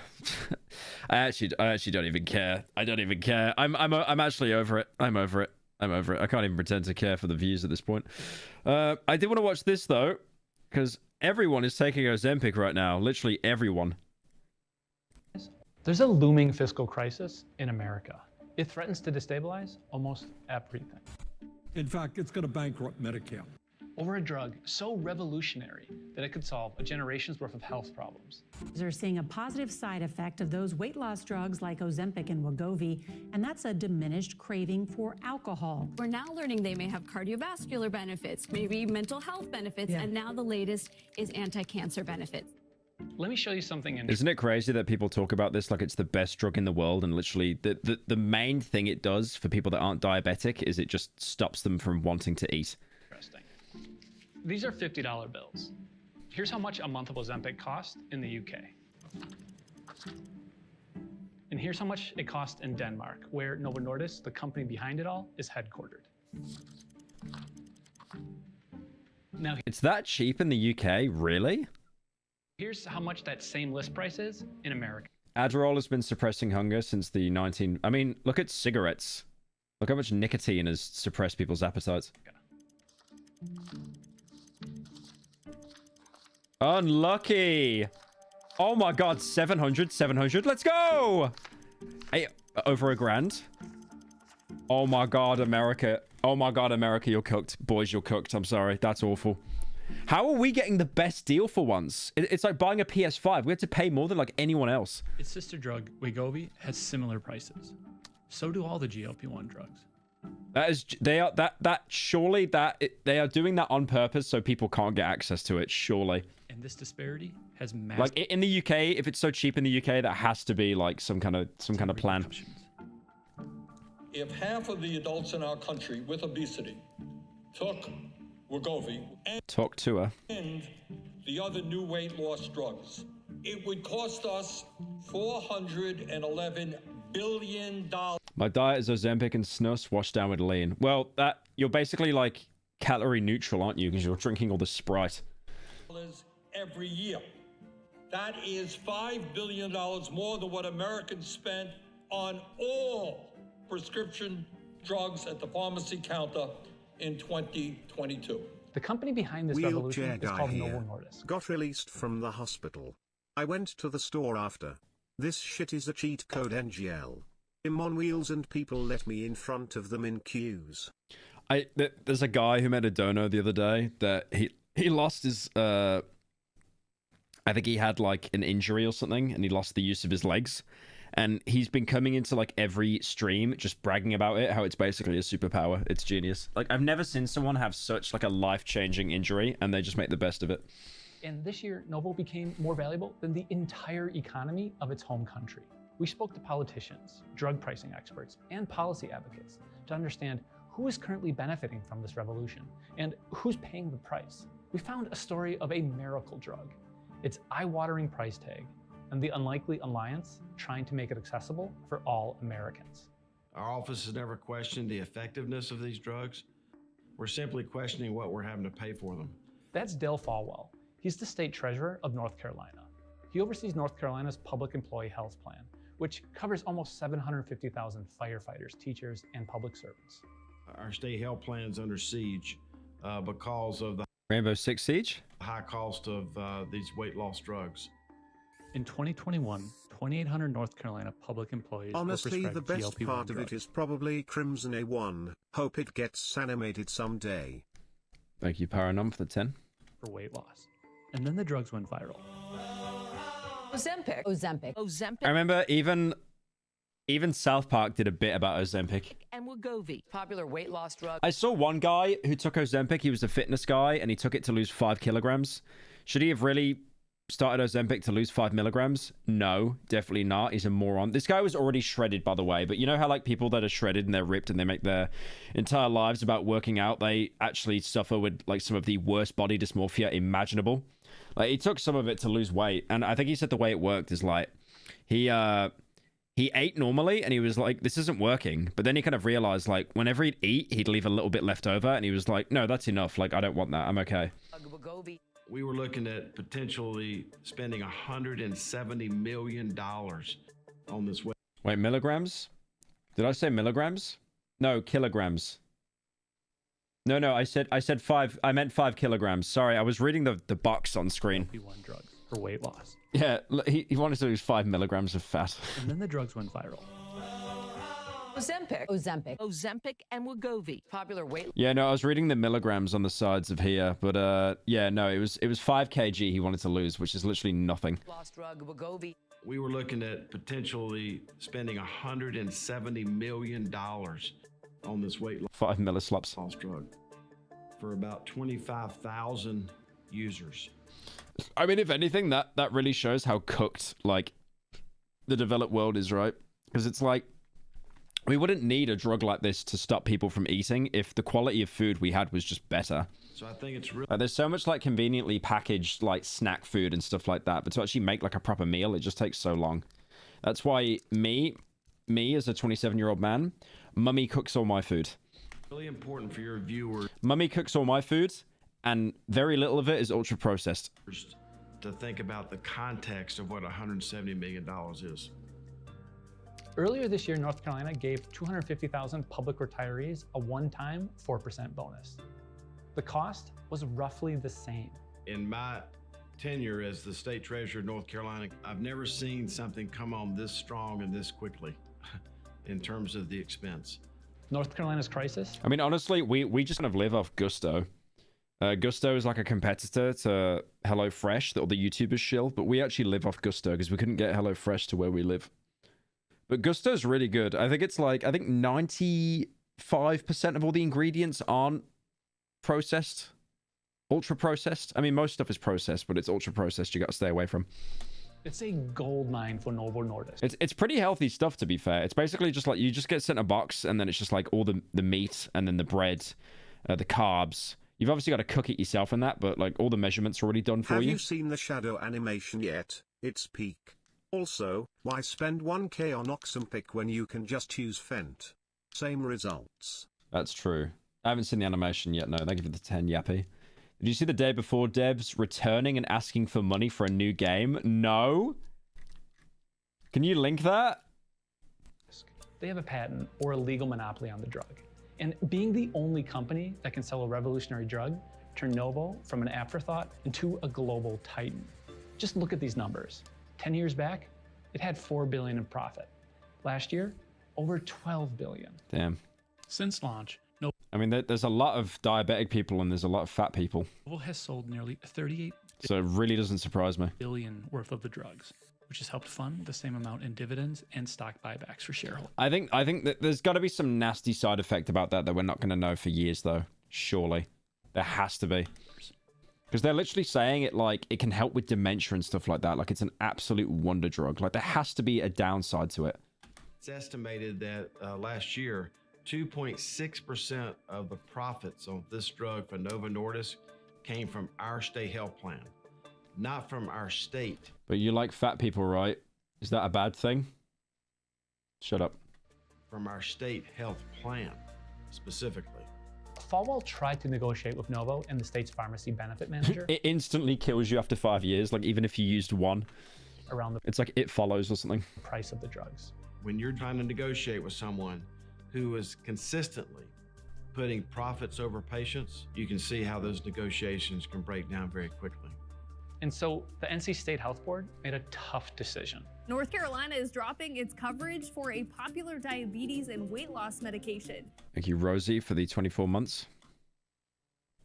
We think that all states are... Oh my god, bro. The day before, they actually put out... Yeah, thanks for the link, Lev.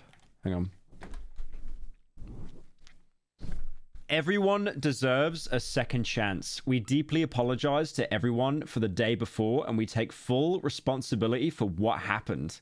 Check out our plan, Fantastic 2.0, where we share how we'll fix our past mistakes and are preparing to return better.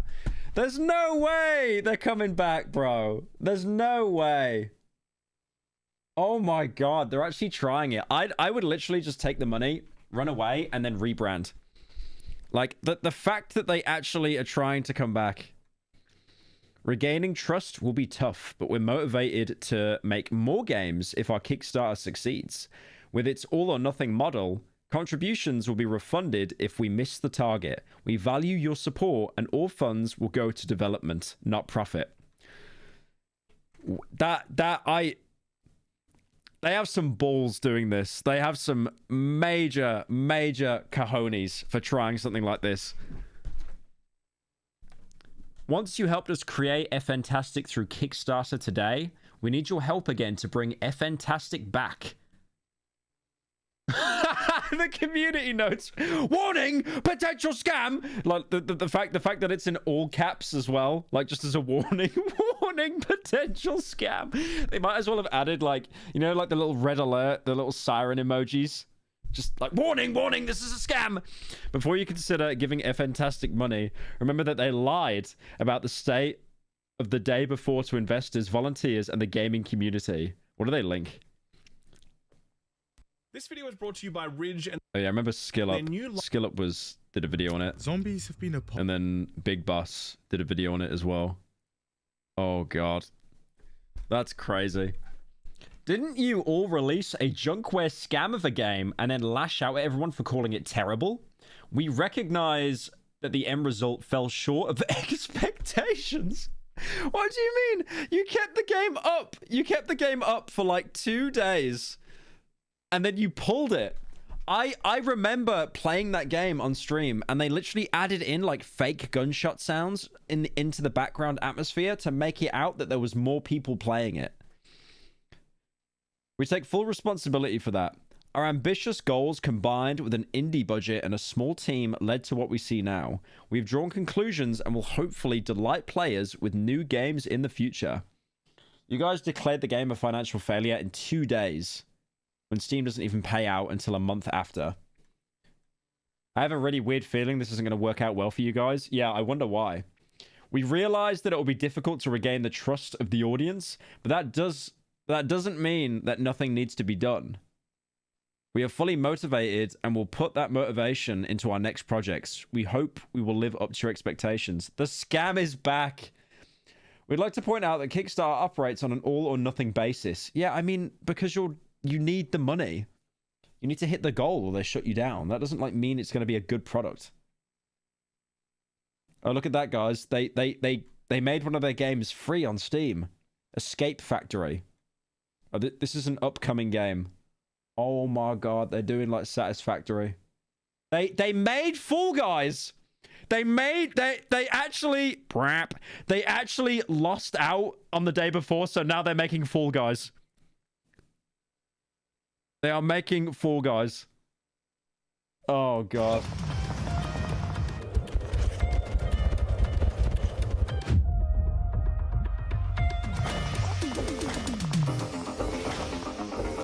They are doing anything to like just bury that game. That's insane. I just don't...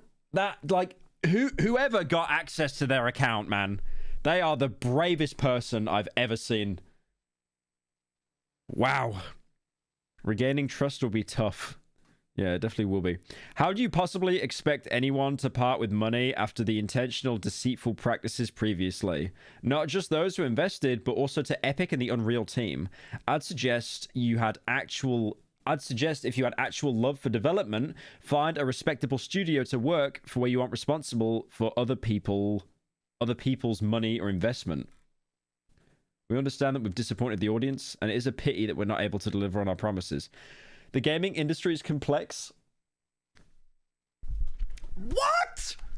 What?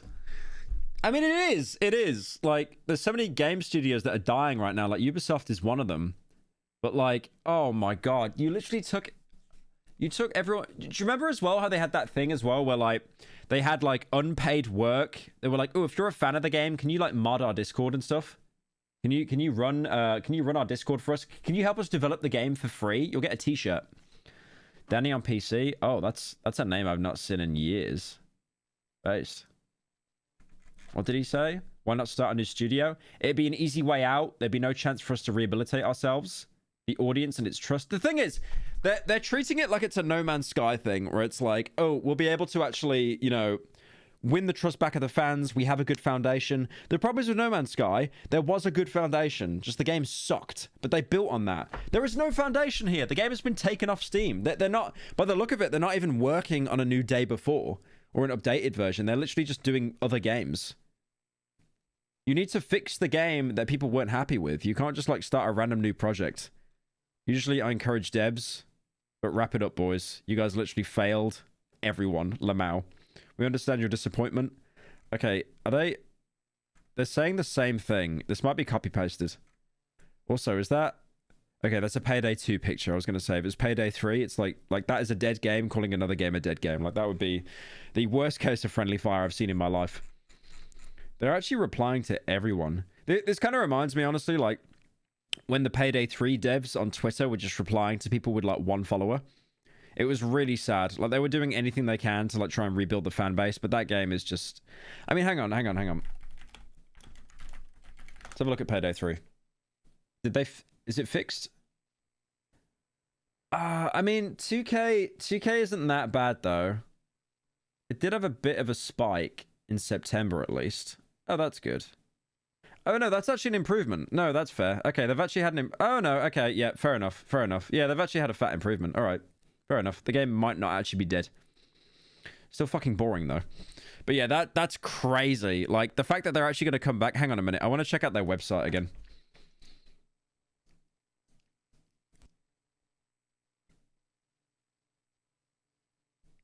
Do they have one? Okay. They've got a plan for recovery, boys. Let's have a look at this. Oh, God, that's... Why is it a PDF?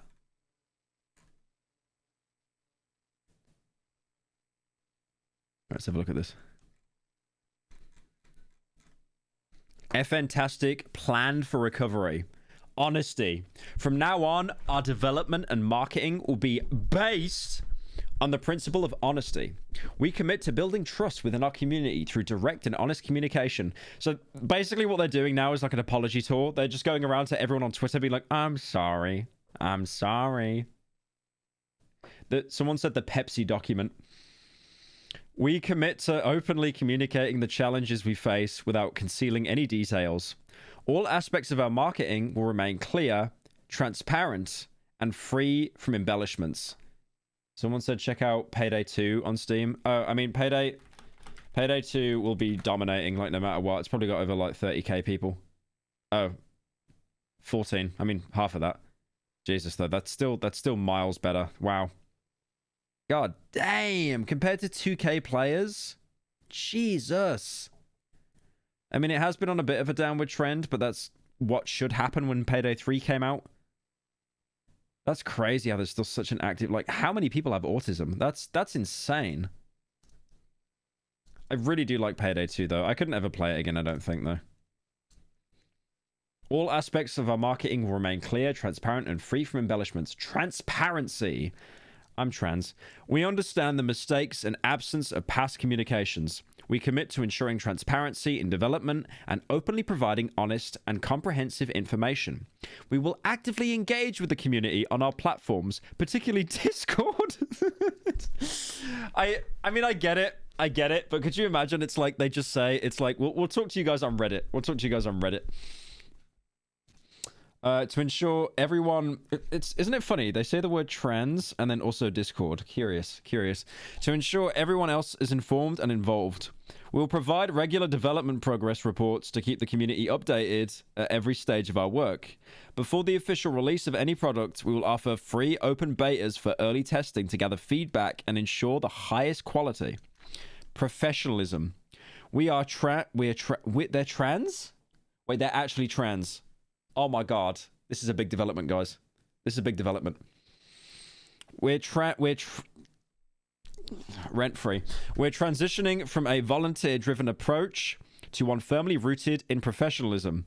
Our objective is to gather industry professionals and specialists and improve our existing employee skills. Now, that's funny, because originally what they did is basically hired a bunch of fans and said, can you work on our game for free? That'd be epic. We will continuously raise all standards and practices, aspiring to become the company that earns your trust and admiration. Wow. Oh, everyone's saying they went woke. They went woke. It's like, okay, guys, we were appealing to the wrong demographic. We're now woke.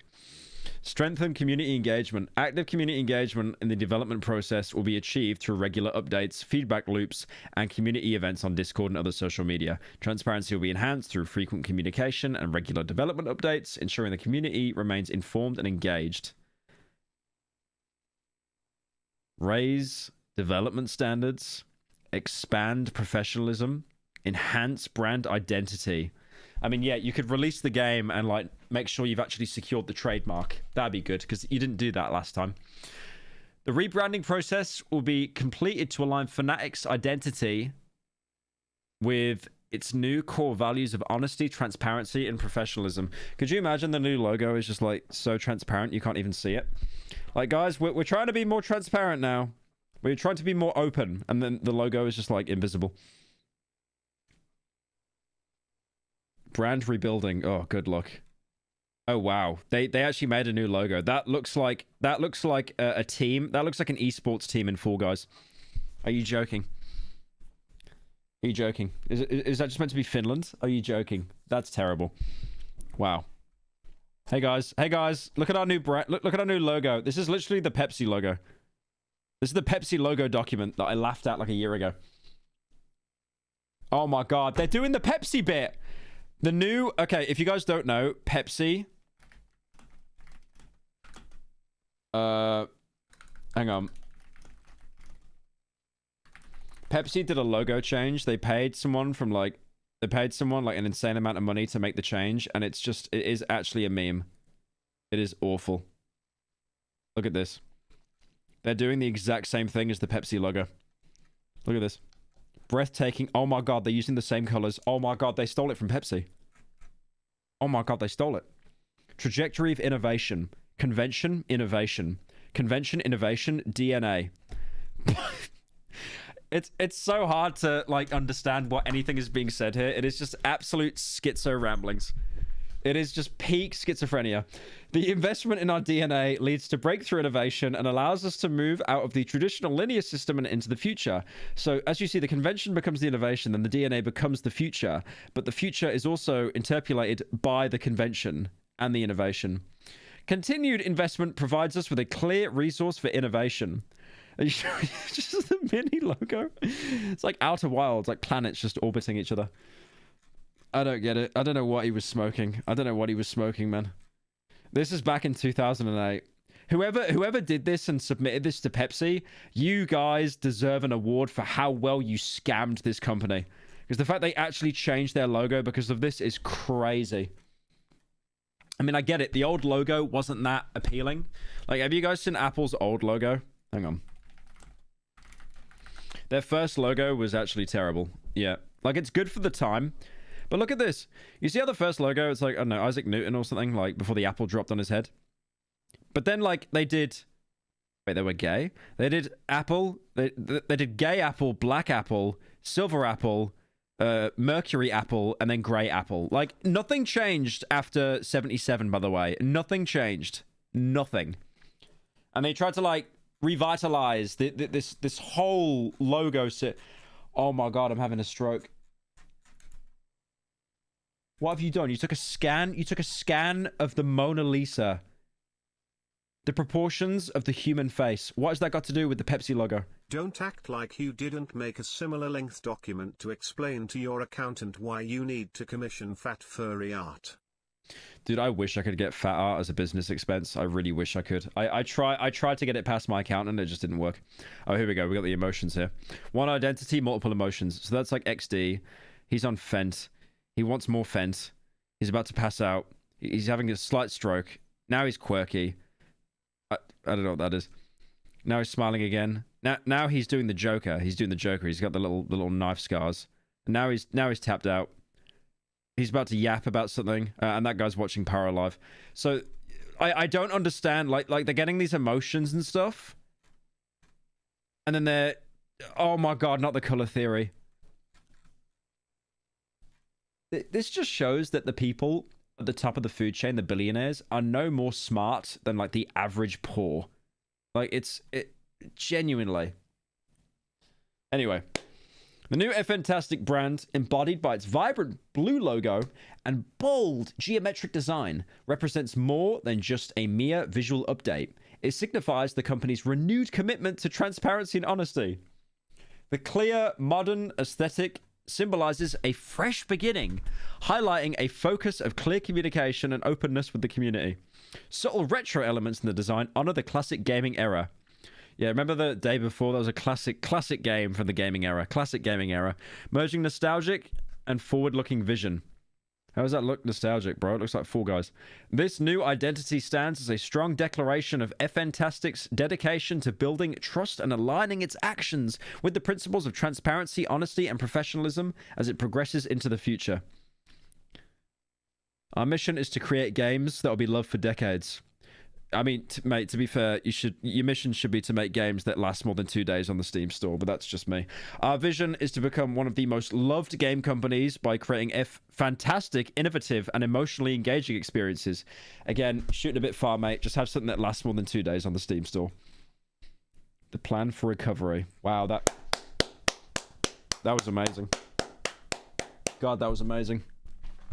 That was amazing. I shed a tear. Like, you couldn't see it, but I was actually crying that entire presentation. Oh, God. I don't know how they keep getting away with it. Actual Jesse Pinkman, he can't keep getting away with this. It was a 7-page document. It was a 7-page document. Someone said Kino document. The entire... Oh, Danny DeVito applauding. Oh, yeah. The one where he's, like, crying, and the caption is, like, this fucking sucks. Yep. Notice how they make a PDF document instead of making any games. Wait, is this Sony? Are under siege because of what I will call price gouging. This is not something that I think is particular to the state of North Carolina. So I've been doing this kind of costing work for a decade, and unfortunately 40,000 profit margins seem extreme, but they're not uncommon for patent medicines. That's Melissa Barber. She's a health economist at Yale University and an expert on how much it costs to manufacture pharmaceutical drugs. Earlier this year, she published a paper with Doctors Without Borders. Her paper estimated how much it would cost to manufacture various diabetes medicines with a reasonable... The apology was good. I mean, they addressed everything, to be fair. But yeah, it's like, surely you'd try to make the game and make it better. Like build on the game instead of just giving up on it. Profit margin. Like, that's not going to get anyone to download your stuff, man. The estimated cost for semaglutide, which you might know as Ozempic, is 89 cents per month. And that's if you assume a 10% profit margin. So if you assume a 50% margin... Will I play Fear and Hunger? I'm probably going to do like an all-day stream of it tomorrow. It becomes about just under $5. Like a Saturday stream, do a couple runs of the game. Just a reminder. The list price for Americans isn't $5 or even $50. It's about $1,000. So when we think about what a fair price... Yeah, I'm getting the React Andy out the way today to be able to do Darkwood tomorrow. ...for medicine is, the manufacturing cost isn't the only thing to take into account, but it's certainly a key part of the discussion. You said that yesterday? Yeah, but then I did a back workout for 2 hours, and then I did a 5K run straight after, and now I'm tired. I'm EP. Melissa's study went viral, or about as viral as an academic study on Wait, did I say Darkwood? I meant Fear and Hunger. generic manufacturing. Yeah, no, I'm having a stroke. I'm so tired. Can go. In March, researchers at Yale found that Blockbuster diabetes drug Ozempic can be manufactured for under $5 for a Dude, you know how you could like really grind my gears? Like really annoy me? If like imagine how much fat art I commission, and then if someone commissioned art of my character taking Ozempic, that would actually be the worst thing imaginable. Genuinely. Pyro, you cooked well with the Darkwood video. I am currently playing, and I could not believe how scary it can be. I really hope next main video will not take such long time. Wait, where's that comic with the Joker?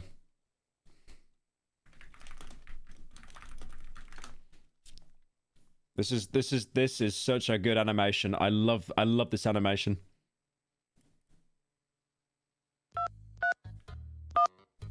Oh, this is going to be so good. I've been hoping to get a good Why are you saying sigh? It's funny. It's funny. Hello? Hello, fat fetish artist. Need a commission? Yes, I'd like to commission a weight loss comic, please. What? Hey, you listen here, you son of a bitch! I actually, the funny thing, you know what the funny thing is? I don't think anyone has actually ever commissioned that in their entire life. Isn't that crazy how many like depraved, disgusting kinks there are out there? But no one in the world has a kink for losing weight. Isn't that crazy? Like I've seen stuff on DeviantArt where people get off to like elbows inflating and stuff, man. You talk about that! I'll tell you where you stand, you son of a bitch! You listen here, man! Calm down, man, calm down. It's just a simple prank, a little silly gag of mine. I'm no retrobate You've seen weight loss before? I've seen like the muscle mommy stuff like that. by any means. I saw one on DeviantArt once, and it was a girl turning into a couch. She turned into a leather couch. Leather quilt. She turned into a couch. Like, I don't get it. I don't get it. It's so good. Like, I always think I'm too far gone, and then you just get reminded stuff like that exists, and it's like, oh, okay, never mind. Oh, thank God. I thought you were one of those quacks that don't take my art seriously. All right. What do you actually want? Right. I'd like a picture of a person in their young college years eating a massive tub of ice cream. All right, I can do that for you. And immediately in the next panel, running on a treadmill. Okay, the bit's over. 20 comments. Should I control F parasitical and see if there's anything that comes up? Hopefully not. There's no matches. All right, we're safe. We're safe. month's supply. And that's with the I fell off, boys. I fell off. The bit's dead. company still making a profit. No clout. I No think clout. It's It's over. worth saying that this work is not exactly popular by industry. Shortly after her study was published, Novo's CEO, Lars Jorgensen, addressed her study. I'm actually quite disturbed by a number like that, because I don't think that's a true representation of what it costs to produce medicine. I think it brings false hopes to patients that anyone can produce at that price. But here's the thing. Melissa's research isn't just some wild guess. Sanofi, one of the largest insulin manufacturers, told Congress that its production cost is $1.42 per vial. Melissa's previous work had estimated it between $1.16 and about $5. And it gets more interesting. Just a few months ago, a rival pharmaceutical company cited Melissa's study as a reliable method for estimating drug production costs. When you saw Novartis was citing you, what level of vindication did you feel there? I think I just felt sad for whoever cited it, because it's just some scientist who doesn't really understand that, you know, he's going to get a call from someone in public relations later, and it's not going to go well for him. The public is just wildly disadvantaged when it comes to drug price negotiation, right? One side knows real costs, and the other side doesn't. So this study is just one piece of it. I think the really scary thing is, like, because it's so expensive in America, you're literally going to have people that will just do, like, homebrew stuff. a much broader body of work where I'm trying to even the scales just a little bit.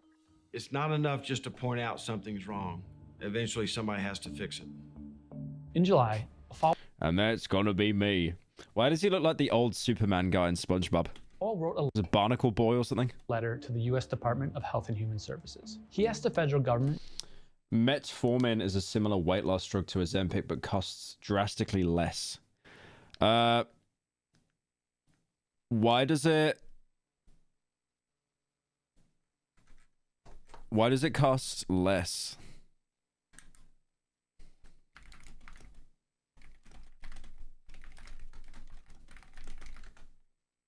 Why does it cost less? Is it like cheaper ingredients or something? To enter negotiations with Novo Nordisk to open up patents to generic manufacturers. This would end the company's monopoly, increase drug access, and it's Mermaid Man, that's right. Lower prices through competition. He told Bloomberg it would also help solve the budget crisis. If they will lower this price and charge us what they're charging people in their home country, as the state treasurer of North I'm still amazed how cheap it is in the UK. Like, usually we pay whatever America pays, probably a little bit less. Carolina, I think we can budget our way through this. It has less effects than Ozempic. Ah, right, I see. Is Ozempic like the god tier one? Like, there isn't one that's even better than Ozempic, and it's even more expensive? Because Ozempic is the only one you hear about. It also puts Falwell, who is a Republican, seemingly on the same side as Bernie Sanders, America's highest-ranking Democratic socialist. American people, in my view, no matter what your political view may be, are sick and tired of being ripped off by drug companies and paying the highest prices in the world for prescription drugs, including Ozempic. Are you sure you're not a socialist here? Well, I'm absolutely sure I'm not a socialist. As I said to Senator Sanders, we've lost the meaning of these words. I think I'm doing the conservative thing, and that is in trying to figure out how to get more out of less. So I wouldn't exactly describe this as a radical Wegovy is Ozempic. Lol, it's the same thing. Is it just under a different brand name? or a bold proposal, although I was glad I mean, to see surely it. it's a little bit different, right? Oh, the fucking camera died. Ah, my God! Hang on, give me a sec. Give me a sec. Why does the camera keep dying? I think it's all the heat in this room. It's anytime I have my AC on because the room gets too hot, I think, and the camera just shits itself. Give me a sec.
All right, hang on. Let me try to fix this. There we go. He's essentially asking that the federal government ask these companies very, very nicely to pretty please license out their intellectual property so we can... Fantastic hacked your camera. No, they're too busy apologizing. They're too busy apologizing on Twitter. And increase global supply and lower costs. The government can ask, but the manufacturer still has the right to refuse. The government does have more tools in its toolbox. Our government, the president, federal The mic's shut up. agencies, under existing law, have the power to authorize affordable generic competition at any time. Is this guy going through an earthquake or something? What's happening? With Like, his house is shaking. He's spitting that many facts. expensive patented products. That's Peter Marmaduke. He's the director of Public Citizens Access to Medicines Group. There's a simple provision of law that we call Section He's like that invested about Ozempic. He's just recording like during an earthquake. 1498. When the government wants to use a patent invention to support public purposes, the rights of the patent holder are to a reasonable royalty. Right now, those public purposes are pretty dire. Right now, there's a huge risk that the influx of these medicines is going to break the bank of our federal and state health programs, and they'll no longer be able to pay for all the health services that our families need. So if Novo or its competitor like you, I think honestly one thing that helped me lose weight is like intermittent fasting. That helps a lot. Like after like 8 p.m. just don't eat anything. I mean, I get up later in the day, so I can probably eat at like 10 at night, but then I won't eat until like 3 in the afternoon the next day usually. It's just making that window like as large as possible. Eli Lilly, That's like why when I get hungry, I just cope on Dr. Pepper. refuses to license the patent to generic. Like, I don't know how it works. It's like, it's got like 2 calories in it because it's sugar-free. It probably does break fasting because it's still technically energy, but yeah, I don't really think about it too much. Competitors, it doesn't matter. The government can open up the patent while paying them a royalty. There's no question that the government can use patented inventions for its own purposes, and it does so all the time for defense technologies, for things like night vision goggles. Why can't they just make their own Ozempic? I mean, obviously there's patents and stuff, right? But couldn't you... Are the patents that bad that they couldn't even make something like relatively similar? But the thing is, even the threat of action could be enough to lower the price, because it's been done before. Another day of germ warfare and still no sign. The worst case of bioterrorism in this country is close to being solved. One company, Bayer, held a patent on the treatment, and the government was looking to stockpile it. Bayer both didn't have the supply and was charging way too much. So the government said, we're considering using 1498. And sometimes the history is miswritten. I've seen it miswritten in an article. Forgot about the hot sauce tuna can. It wasn't that bad. Come on, come on. They invoked 1498. They never even had to use the power. They just said, we've been thinking about it. And that was enough. Good night, Pookie. Thank you. The smell of your jeans. Why is this picture that cat? Why is this picture that cat? And he sends that donor. To kind of half the price. But there's also other options. The really low-hanging fruit is just negotiating a better price, something that until very recently Medicare was legally not allowed to do. That's the main reason why Ozempic costs thousands of dollars in America, but a fraction abroad. Governments in nearly every other rich country negotiate prices with pharmaceutical companies. Why not America? The administration that pressured Bayer into lowering the cost of anthrax medication also made it illegal for Medicare to negotiate. The first controls diabetes and the latter is weight loss and considered non-essential. Because of this, insurance does not cover Wegovy. That's why I take phentermine, which is just legal speed. You take phentermine. Thank you. Ozempic for the 10. Yeah. So wait, I could just go buy Ozempic, right? Like it's not like steroids where it's like kind of sussy. Like I could just go to my doctor and be like, I want to buy some. You can't just do that, right? Negotiate drug prices. We made a video about it. You should check it out. I thought it's one of those things that you have to be prescribed, like you have to be diabetic or fat. But the Biden administration reversed that a bit, thanks to the Democrats' Inflation Reduction Act. Each year, Medicare can negotiate the price of a handful of drugs, but there are some restrictions. Can you buy Fent? Yeah, you can. You can legally do it. Go to your police station and say, I want to drop off 50 bags of Fent. The drugs need to be on the market for 7 years, and wouldn't you know it, the FDA approved Ozempic in December 2017, making it eligible for the next round of negotiations. So it's literally America's own fault because of what they did with Bayer. Again, I think that what I lose sleep about is that the situation is so dire and political pressure is so high. The issue is that political pressure has to dissipate somehow. The question is it going to dissipate meaningfully? Are you going to be able to go to the pharmacy and afford your drug? I have always thanked Novo Nordisk for being an employer and taxpayer in our community. And I've never questioned the efficacy of these drugs. I'm simply questioning what those that teach, protect, and serve are having to pay for them. It's not time to be pointing fingers at anyone. It's time to actually try to solve the problem. But there has to be a downside to Ozempic, though. Like, it can't just be this perfect drug that doesn't have any downsides. Ooh, I wanted to watch this from Drew Gooden. I wanted to watch this because I think he made a little reference to Darkwood in this video. I want to give it a watch. I love Drew. He makes very good videos. It's funny, like, Drew is basically one of the few people that did Vine. He got out, and then he actually ended up having, like, the good path ending, the good timeline ending. because he ended up doing like actual good, well-researched, actually entertaining commentary videos.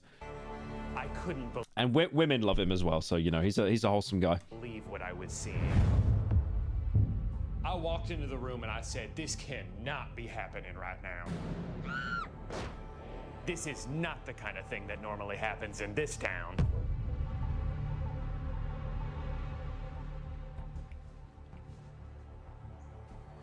Why is this how every single Netflix documentary actually starts? I tried to watch a WWE documentary on Netflix last night, and I think I turned it off after 5 minutes. I was just like, this sucks. It was about Vince McMahon, I think his name is. I forget. Vince McMahon. Is that his name? Hang on. I'm doing a side quest. Yeah. It was a documentary on this guy, and as soon as it got 5 minutes in, he said, I got the business from my dad. I turned it off. Like, I turned it off straight away. But the funny thing is, he looks like Mr. House. He actually looks like he looks like Mr. House. I don't know when this happened, but at some point he grew a little mustache and he actually looks like Mr. House. He looks like Robert House. And then like the Fallout New Vegas subreddit. And then the Fallout New Vegas subreddit just started doing memes. The Andrew Ryan.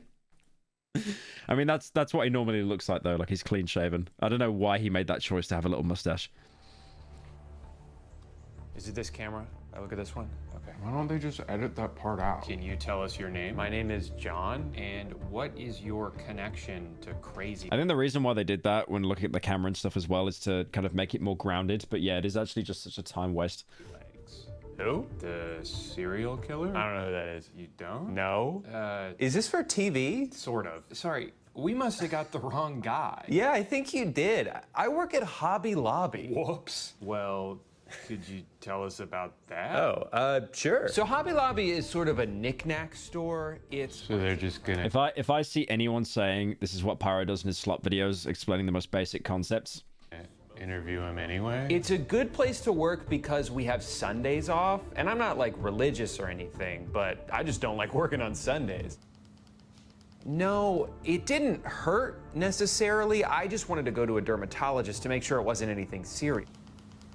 But then I found out that if you bundle it with your home insurance, it's actually a little bit cheaper. How long is this? You know what's funny? I never understood the roadwork bond. People would quote it to me. Is this the whole episode? Do you guys want to hear about the... I don't think there's ever a worse feeling in the world when you finish eating your food and you're literally 1 minute into a show. The time I got my tonsils out? Skip Giordano. No, Mushroom Granny, thank you for the 10. It didn't play for some reason. I've just tried replaying it now. I think it's like sometimes the TTS doesn't work for some reason. Like some of the voices break on some days. But yeah, sorry about that. I hope that you commission the fattest art from all the money you get. Pyro doesn't clip farm. Oh my god. Thank you for the 10. I'm done. This is so stupid. The year 2005. My throat ravaged with strep. Hey guy, does anyone else feel like everything is designed to waste your time now, or am I being too cynical? Netflix documentaries. I can't actually watch anything anymore, genuinely. I think the first film that I've watched in its entirety without going on my phone last night, I think it's called Waltz with Bashir, because I just wanted to watch like an adult animated movie. That's actually a really good film, by the way. It's like the Lebanon War, I think, in the 80s or something. And it's like a guy who was in the army, and he got amnesia from how traumatic everything was, and he's trying to remember everything. That's a really good film. It's all like rotoscoped and stuff like that. I really recommend that. These are multiple episodes when they could have just been one 45-minute movie. Video games are too big. YouTube videos are... Wait, I missed the bit? What do you mean I missed the bit? Hey guy, does anyone else feel like everything is designed to waste your time now, or am I being too cynical? Netflix documentaries are multiple episodes when they could have just been one 45-minute movie. Video games are too big. YouTube videos are too long. And please, for the love of God, stop asking me for my phone number every time I buy something from a store. I don't want to join your rewards program. I just want to give you money in exchange for a hat. My phone is so dead, my work phone.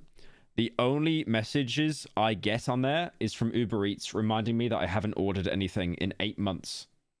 Because where I live right now, I can't order anything. Is that too much to ask? Sorry, I'll start with Hope the Netflix you're having thing. a good day, Pyro. Thank you, Dexon, for the 10. It seems like half of what I watch on Netflix is twice as long as it should be. They always make it... I think one of the worst documentaries I've ever watched in my life, and I fucking hated this documentary, and I think it became so popular that every other company replicated the format, and it's called Don't Fuck With Cats. I hate this documentary. It's so... Yeah, it did not need to be as long as it was. I think it was like... I actually don't remember how long it is. I don't remember. I think it's multiple episodes, right?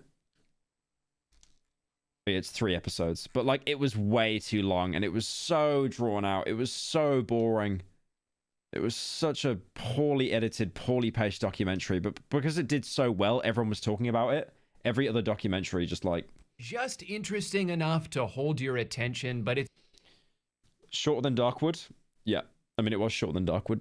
I didn't like, with that documentary, how so much of it was just showing web URLs and scrolling through pages for B-roll. It was just like, please cut it down. Please cut it down. It's still pretty clear they're trying to stretch it out as much as they can. And I know it's not just me who feels this way, because I'll look up reviews after I watch something, and they almost all say the same thing. Watchable, but it drags on. Could have been tied up in one episode. I think one problem we have as well, like, our attention spans are getting worse and worse. Like, they are getting noticeably worse, especially in, like, younger people as well, because of like TikTok and stuff like that. Episode. Please, Netflix, stop trying to make a series when there simply isn't the content for a series. They made a documentary a couple years ago about the Cecil Hotel, a place that has, I'll say it, an alarming number of deaths associated with it. It's the site of that extremely... This is why, as well, when there's like a Netflix documentary about like a haunted hotel, I would much rather go and watch a Nexpo video explaining it than like an 8-episode Netflix series where it's like, you know, a woman gets kidnapped, Vine Thud, and then they interview the trash can next to the elevator that Saul Goodman kicked because it was the last witness they saw. Famous elevator. Thank you, Joel, for the 5. You love Darkwood? Thank you, man. Video of Elisa Lam right before she was found dead. So there is plenty of Netflix sucks. It mostly sucks. It does have some bangers. Bodies is a really good one. Bodies is a solid like 7 out of 10. I think that's a very good Netflix show. Mystery to uncover here, but by episode 2, they were just interviewing YouTubers. Not people connected with the story, just a bunch of random dudes who had Googled stuff about it before. They keep calling them web sleuths, which I guess is the most official way of saying that you just woke up one day and decided that you are a detective. Well, since no one else has been able to crack this case, I guess it's up to me. Generally, one of the big things that separates a professionally made documentary from just any average YouTube video is the access they have to the subject matter. Anyone can throw together a video where they summarize a Wikipedia page, but the most memorable and revealing documentaries are ones where we hear the perspective of the people involved. I watched one on Hulu recently called The Contestant, and not only is this an absolutely insane story, but you get to hear it from the point of view of the guy it happened to. I heard that's really good. That's the video that... That's me. That's the video that Critical did a video on, like the actual game show, not the documentary. I get to hear from the villain of this story, who is such a monster, I can't believe he agreed to be a part of this. It's fascinating to see how proud he is of himself. Like, yeah, I tormented this guy and ruined his life, but you gotta admit, it made for a pretty cool show. But this is kind of the expectation when you turn on a documentary, that you're gonna hear the story from the people involved in the story. So when you put on an I actually might watch that tonight, unironically, but knowing UK licensing laws, you just can't watch it anywhere. Official Netflix docuseries on a streaming service that costs money to use. And most of it is just regular people offering their 2 cents on the same blurry video. I hate when they do that as well. They scroll through comments and stuff like that just to pad it out. Everyone else has watched. It kind of feels like a huge waste of time. It's so aggressively time wasting that I can't help but feel like that was the goal. Like, all right, I think one problem with Netflix formatting and like show formatting, like traditional media, is like they have like 30-minute time slots or 60-minute time slots, like regular TV, right? So it's like, if not a lot happens in a particular episode, they really need to pad it out to make sure it hits the exact same runtime. That's the thing with TV, because with TV, they put in ads. There's blocks of channels, blocks of shows. Every show is usually 30 minutes or 60 minutes. So they put blocks in and it all has to fit. But I don't understand why they have to do the same formatting on Netflix. We have everything we need to tell this story. We have other guests who are staying at the hotel. We have the manager of the hotel at the time. Is that Kim Wexler? We have the maintenance worker who discovered her body. And in between interviewing them, we're also going to hear from someone whose only credential is having internet access. I am a co-founder of the Elisa Lam discussion group on Facebook. No, he wasn't there when it happened, but he has listened to a lot of podcasts about this, so we should probably hear him out. More recently, they made a docuseries about Ashley Madison, a website whose mere existence is fascinating. Oh, isn't Ashley Madison the cheating website? That's like for people that are organizing to have affairs. Oh yeah, then it got hacked and everything got leaked. Blown all the fallout from their massive data leak that exposed a bunch of celebrities and politicians. There is absolutely a story worth telling here, and some of it was very interesting. Why would you sign yourself up to a website based around cheating and not think that it's going to get leaked at some point?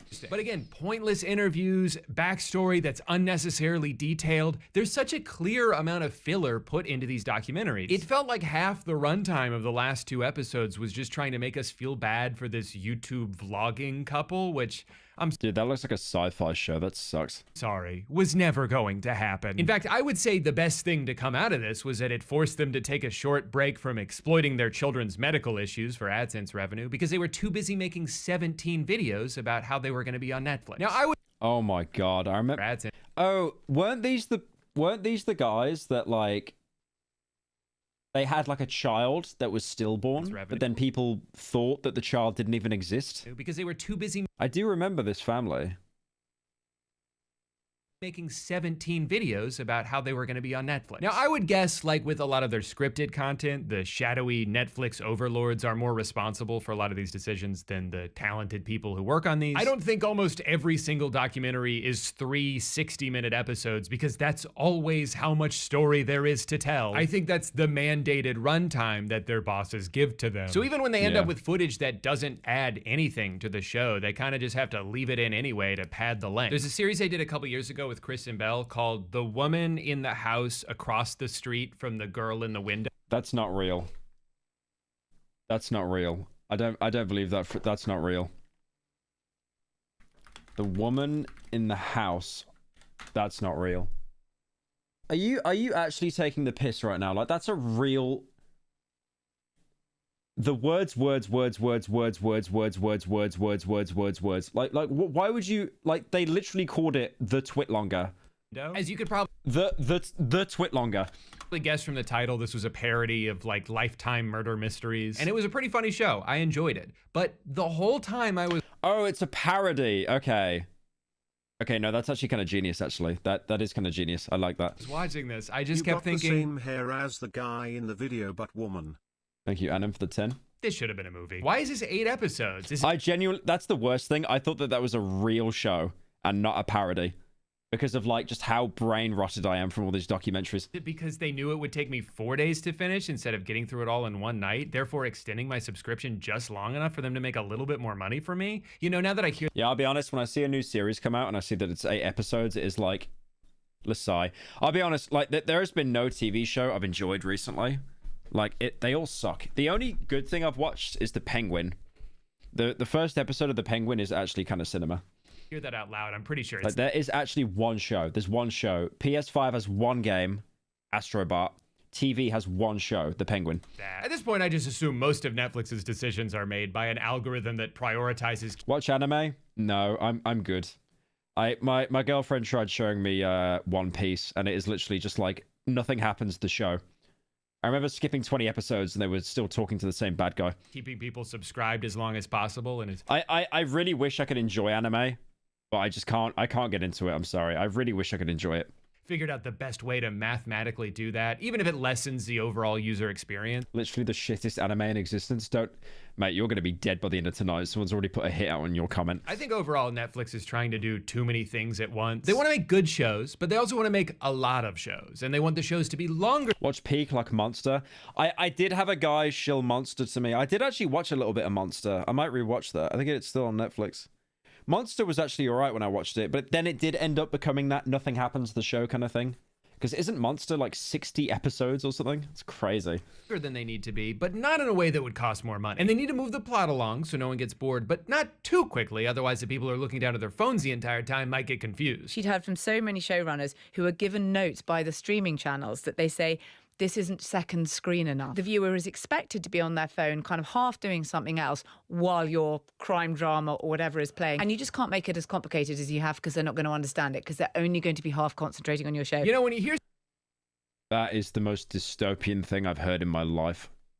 They're literally, they're admitting that they're making slop because they can get away with it because people are on their phone anyway. But the entire point of people being on their phone is because the content isn't engaging enough in the first place. This is why, like, everyone plays video games, by the way. This is why, like, everyone plays video games. Like, pretty much all I do in my spare time if I'm not working out is playing video games. Because it is literally, like, I can actually do something and feel like I'm being engaged. Oh my god. I remember seeing a clip of Connor, Sea-Dog, on stream, basically saying that he falls asleep to YouTube videos. And then he talked about my Darkwood video. Just that boring. But no, like genuinely, like, so much of it just becomes background noise. That's sad, man. Jesus. They know that it's slop. Like, Netflix actually has the daily commentary channel set up. Stuff like that, it's actually not that surprising how often shows like Avatar would repeat the same information. Holy dentures. They just told you a few minutes ago. You're not supposed to pay attention when you watch Netflix. You're just supposed to put it on in the background so you have something to listen to while you make dinner. But like, if you're I actually can't think of a single thing on Netflix I've watched recently. Bodies was good. Is there anything? Let me take a look at Netflix right now, actually. Thank you, Trill Saber, for the $50. What did you say, you little worm? Thanks for the slop. Mozit, are you planning to check out game called Forever Winter? Mozit. You just entered early slop on Steam. You called yourself Mozit? Great. I mean, what have I got on Netflix? Let's have a look. I tried watching that when I was on the treadmill on the iPad. I couldn't get into it. What is that? Twilight of the Gods. I watched that. Yep, you can see how far I got into that. Prison Break. It is actually Nothing Happens, the show.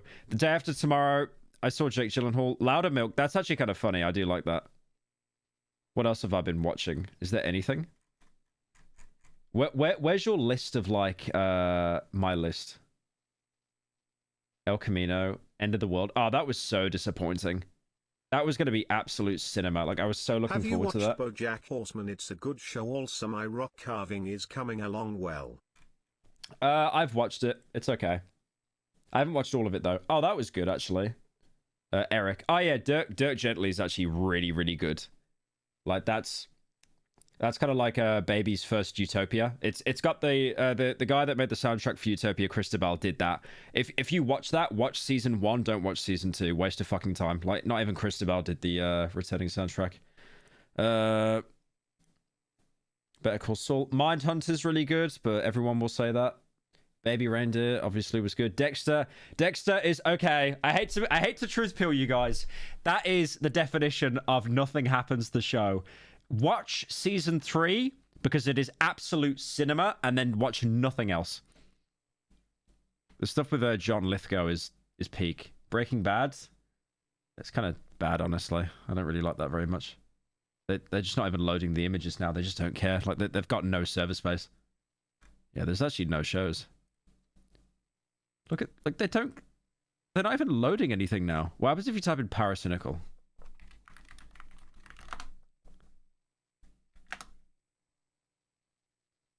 Nothing. Great. All right, anyway. They must have run out of server space, apparently. The Dexter ending was awful. That's why I dropped the show. What I tend to do when I get invested in a show is I look up the ending. Not to spoil myself, but I look up the reviews and the takes on Reddit, like spoiler-free ones. And when I saw that everyone said the ending of Dexter was bad, I gave up on it. I skipped straight to season 3 because season 3, it was apparently peak. It was peak. Designing your content so that it's best consumed while... X-Files better. I have watched a little bit of the Reddit files, actually. That's all right. He had a furry profile picture on Netflix. Yeah, it was the hyena from Agretsuko. It's my parents' shared Netflix account. My parents set that as my picture, which goes to show they love me very much. Half paying attention to it. Why would I waste my time devoting all of my attention to it? On the topic of things that are getting too long, what's going on with YouTube videos? Does anyone know? He's using Dying Light music. Why are you saying gentle music? Put Dying Light music in the subtitles. That's Dying Light music. On the topic of things that are getting too long, what's going on with YouTube It is Dying Light music. Why are you saying here it comes? videos? Does anyone know? I'm old enough to remember when the 10-minute mark was something videos got stretched out to. Now, Oh my god. Oh my god. Holy true. Oh my god. That was... Okay, hang on a minute. That was actually, like... That was the thing to do. When did I start doing it? Oh god. Old head. Touching boobs. Normal title. Sex god. Normal title. How to get a girlfriend. Normal title. Yeah, these were very normal titles. Very normal titles. Here we go. The 10-minute Andy. The Hitler on YouTube. Actual dyslexic moron. 10 minutes, 2 seconds. 10 minutes, 5 seconds. 10 minutes, 6 seconds. 10 minutes, 2 seconds. 10 minutes, 6 seconds. Out Dungeon Meshi. It will only have 2 seasons. The English dub is very good and it feels very different compared to other animes and has interesting lore. Also, same people that made the Cyberpunk show. What is that? How did I get away with this, man? Oh my god, I was actually just always a cancer cell, like genuinely. Oh my god. feels like half the videos I get recommended to me are 7-hour retrospectives Okay, mine was 8, but alright. on like the penguins of Madagascar. And I'm kind of conflicted on how I feel about this. Because on one hand, some of the best videos I've seen on this website are well past the hour mark. There are multiple Defunctland episodes that have better storytelling and production value than any Netflix documentary His videos are very well produced. Well, the team at Defunctland. I've seen. When H-Bomber Guy or Jenny Nicholson release a 4-hour video, I know it's not just because they're trying to inflate the watch time so it gets boosted by the algorithm. It's because they spent months working. How long was it since H-Bomber's plagiarism video? That was a really good video. I still come back to that sometimes. H-Bomber Guy or Jenny Nicholson I don't know who Jenny Nicholson is. Apologies for that. and release a 4-hour video. I know it's not just because they're trying to inflate the watch time so it gets boosted by the algorithm. I did that, by the way, so I could hear him say the word inflate again. Yeah. It's because they spent months working on it, and that's just how long the video ended up being. I'm a sucker for a comically in-depth review of a piece of media I've never thought about for more than 2 seconds. As long as the person making it is passionate about the subject and they put in the effort to make it entertaining, I'll watch just about anything. But I'm worried that some people are taking the wrong lessons from the success of some of these channels. They see that a very long video about a niche subject has the potential to get a lot of views, so it's almost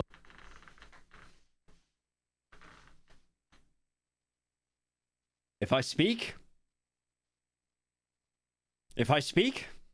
I'm in big trouble. as if they go into their video with the goal of making it as long as possible, even if there's not really that much to talk about. The current YouTube meta is to turn your video into a podcast. It's to pad the absolute shit out of the run. Wait. Darkwood was 8.5 hours. Okay, none of these are Darkwood. None of these are Darkwood. Okay. Time because that's what the algorithm None of likes. these were Darkwood. And to be clear, I don't really I actually had to check. My heart stopped for a second. blame these people for doing this, especially smaller channels who are just trying to make their videos stand out before they drown in the bottomless ocean of content. But it's just frustrating from the audience perspective that the system is rewarding unedited yapping. If I just vomit out every word that remotely pertains to the topic at hand with no thought into brevity, no consideration of the viewer's time, it's actually more likely that YouTube will push my video out to those people whose time I'm not valuing. The algorithm is teaching me that I shouldn't cut things out of my video if they feel superfluous or unnecessary or repetitive or like I'm just saying the same thing over and over again but in slightly different ways. They'd prefer if I stretched out every video as long as I could, but if that's all I'm doing, Wait. Someone said 447 was the Cruelty Squad video. Was it? smaller content who go in like. Wait, are you... Wait a minute! Wait. 447? Okay. Wait a minute.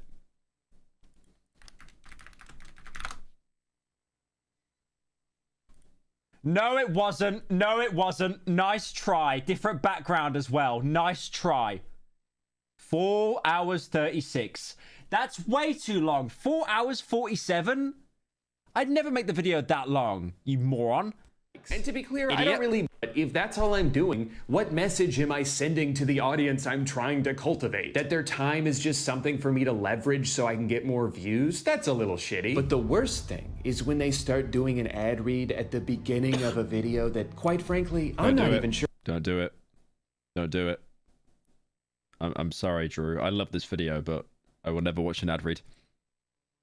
Now, based on everything I just described, you might be thinking, okay, so you want every video to be as concise as possible. You mean like Mr. Beast? No. That's not what I'm saying. That is on the entire other end of the spectrum. There are videos that go on so long that large portions of them become nothing more than background noise. And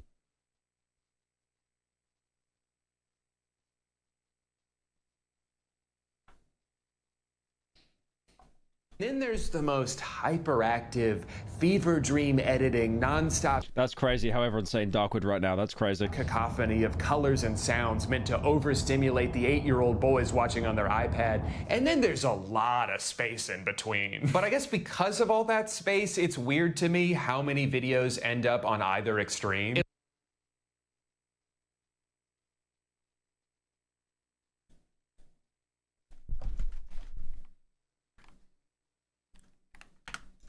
Wait a minute.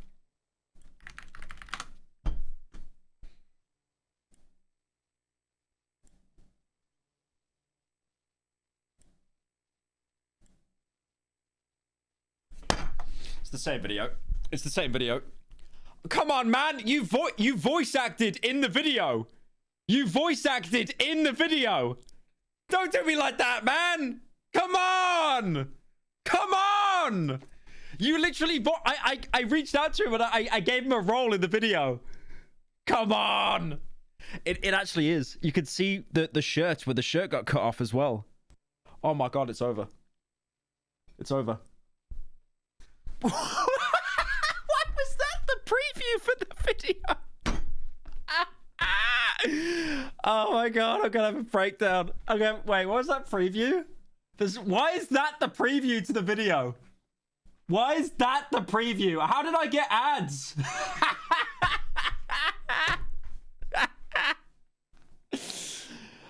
Oh my God.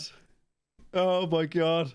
It'll either be like, I just trapped my friend in an elevator for 72 hours without any food or water, but none of that even mattered because they ran out of air and suffocated before they even got hungry. Or it'll be like, but before I mean, Darkwood was too long. Darkwood was too long, but... We can talk about season 2 of How I Met Your Mother. We need to go back to the beginning. The first camera was invented in 18... I'm just asking that we meet some... Okay, all I'm saying is Darkwood could have been like 20 hours long, boys. I could have started explaining like what a tree is and where trees come from. Thank you, Fracture Hub, for the 10. By the way, I watched the Utopia video yesterday and fell asleep to it. Ended up waking up and realizing I was only 2 hours in and you were still giving the introduction. Nice dream you had there. That didn't happen. Shut up. Somewhere in the middle. That's all. Also, to be clear, Mr. Beast and all of the channels copying him have never made their videos that way because they value people's time. They're just trying to keep their retention rate as high as possible. It's just a different metric they're prioritizing. If Jimmy cared about his audience at all, he wouldn't sign off on doing this unbelievably deceptive bullshit where he's literally describing Darkwood and Pyro as the worst of the opposite ends of the spectrum. Europol each. Actually, we left the EU, so technically I'm not a Europol anymore. Thank you. He's going to bring up the Mr. Beast ad read. I know he's going to do that. During mid-roll ads, they put this progress bar on the bottom that starts off really... I remember shitting on this, bro. It was so evil how it slows down, like at the 90% mark. Fucking fast. It makes it seem like, oh, this will be done in a few seconds. I don't need to skip this. And then once people have done the math in their head and decided they're just going to see it through to the end, the progress bar mysteriously slows down.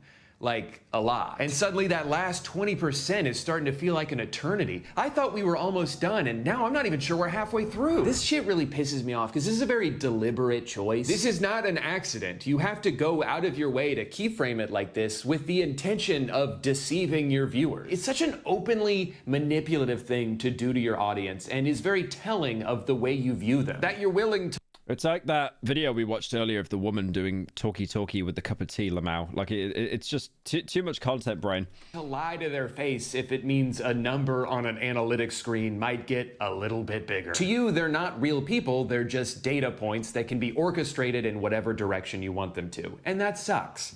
And if you agree with me, please sign up for my Patreon. Right now, I'm trying to buy a bunch of Teslas so I can see how many you can stack on top of each other before they explode. I have a lot of respect for creators that make algorithmically counterintuitive decisions because they don't want to waste their viewers' time. I think Internet Shaquille is hands down the best cooking channel on YouTube. He's knowledgeable, he's funny, and he always just gets right to the point. There's a promise of information in the title, and he doesn't try to withhold it from you just because he could theoretically put more mid-rolls in by meandering for a bit. For a long time, Tom Scott was kind of the science version of this. Nerdwriter is like the film version. Nerdwriter's really good. I watch most of his videos. Of this. Tom Scott. Actually, what happened to Tom Scott? I know, like, he said he was taking a break, right? But surely he's still uploading. He's just uploading less. Oh, wow. Still nothing for 8 months? Damn. That sucks. In a world where most... To be fair, he needed a break, though, man. That guy was grinding, like, every day. Like, he was literally getting, like, a video out every 3 days or something. It was insane. Video essays end up being somehow longer than the piece of media he retired. He did say gone, but not forever, though. They're about. Nerdwriter's still barely hitting that 7-minute mark. It's just, here's this thing I noticed. No! You're 1 minute away from mid-rolls. No! In a movie, here's some insight about it, and that's all I got for you, brother. But I think it's also worth noting that these channels are successful. They're not doing the thing you're supposed to be doing, but it works for them. And I just want to use that as a testament to making things the way you want to make them, or making the type of video you wish there was more of. Sometimes going against the grain actually is the best way to make yourself stand out. Like, don't just throw together a bunch of crappy videos about whatever drama is trending. Make a retro...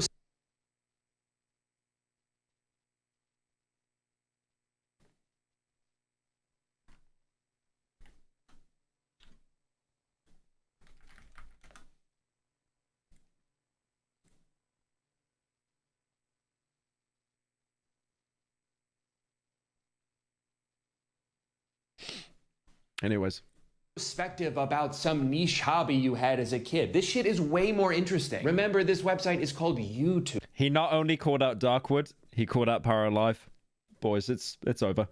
Not do the thing. The slop allegations that you think will become popular too. Someone said Pyrocynical the video. That would be a really stupid URL. Now, I'll admit it's not totally fair to get mad at other people for wasting my time when really no one wastes more of it than I do. There was a day last week where the screen time on my phone was 106 hours. And I slept in that day. There's so many things I want to do in my life before I'm gone, so many people I want to spend time with, so many places I want to go, but I can't stop scrolling. I don't want to, but it's as if it's been scientifically engineered to be the easiest thing to do. Adam and Eve were caught on camera.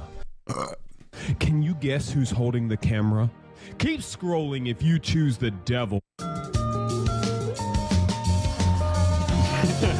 There's this weird feeling I get whenever I go on. That's actually like canonically accurate when James killed his wife, just starts dancing. On TikTok or Instagram Reels or Threads, just kidding, where I'm simultaneously aware of what it's doing to my brain, but I do nothing to try and intervene. I just sit there and let it destroy me because I have to see that next video. What if it's so funny, but I exit out of the app before I ever get a chance to watch it? I'd cry. No, I'd kill myself. And it's almost as if that feeling... You know, you can tell that you're fully brain rotted. You do that thing where like, you're like, okay, I need to close out of the app now. You close it, and then within 5 seconds, you immediately reopen the app because your brain thought it was another app, but it's just the same app that you closed. Is intentional. That is like, you need to be lined up and shot by a firing squad. I do that every day, by the way. I'm projecting right now.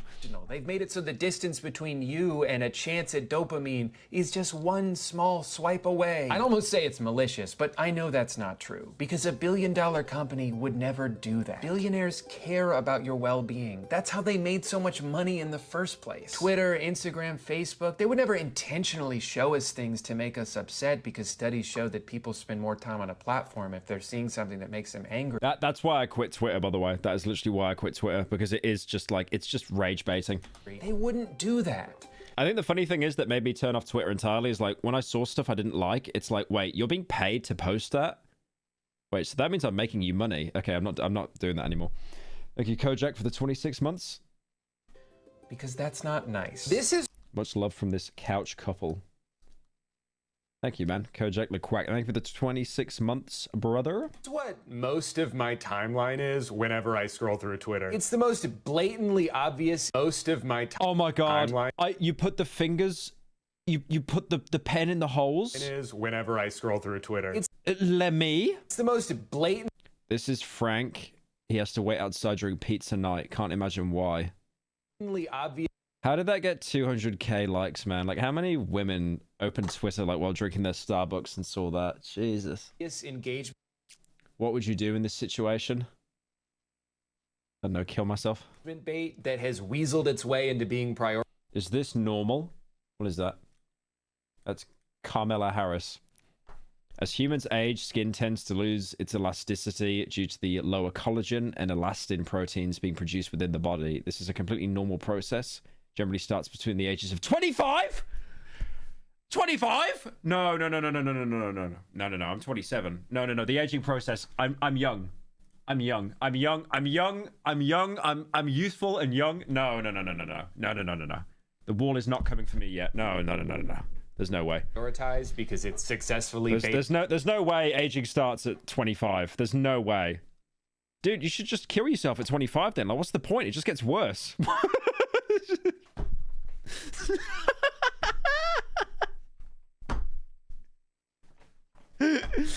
That could be one of the most unhinged things I've ever said in my life.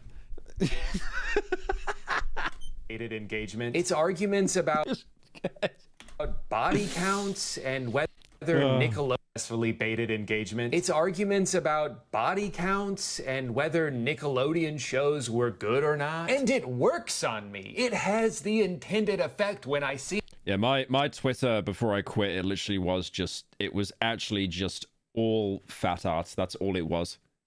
And even then I was like, no, I'm leaving. I was scrolling one day and I saw someone say, iCarly, Victoria. 25 is the end of growth. From there, it's all downhill. So what do I do? Do I just neck it? Like, what the fuck do I do? Victorious, Zoe. I have a skincare routine, but like, that's not enough. How do I get I need like a new body or something, right? 101. And at first I had to squint for a few seconds because I wasn't sure what they meant by this. And then I realized they were saying the first two are good, LeBron James, and the third is sort of an imposter that doesn't belong. And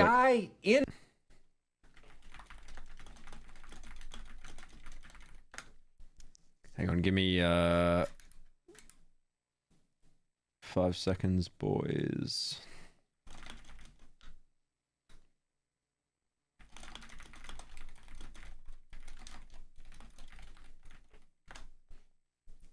Hang on, I gotta put a Pyro live video out, and because it's got a sponsor, because I love money, I gotta. Hang on a minute. Oh, this is how you know your boy's always grinding.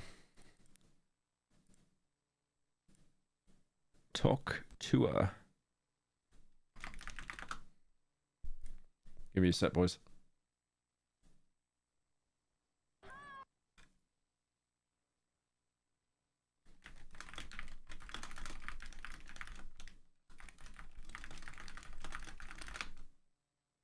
Hang on.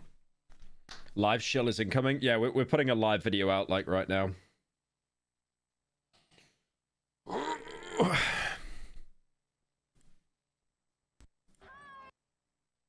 We're doing a video on XQC and some of the streamers being like harassed and stuff.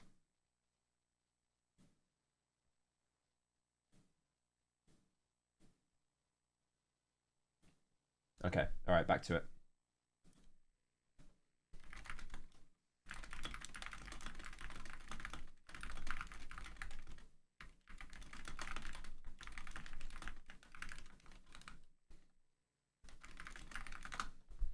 In my head, got defensive. I was like, what are you talking about? Zoe 101 was good. It was certainly better than Victorious. How does this have so many likes? What's wrong with Zoe 101? And then I exited out of Twitter and sat in silence for a few seconds as I pondered what just happened. How I got upset that someone I don't know said a show from 20 years ago that I... It is funny how many like YouTubers and stuff though will take a break from Twitter and be like, yeah, I'm quitting it. And then you could see that they were still liking stuff.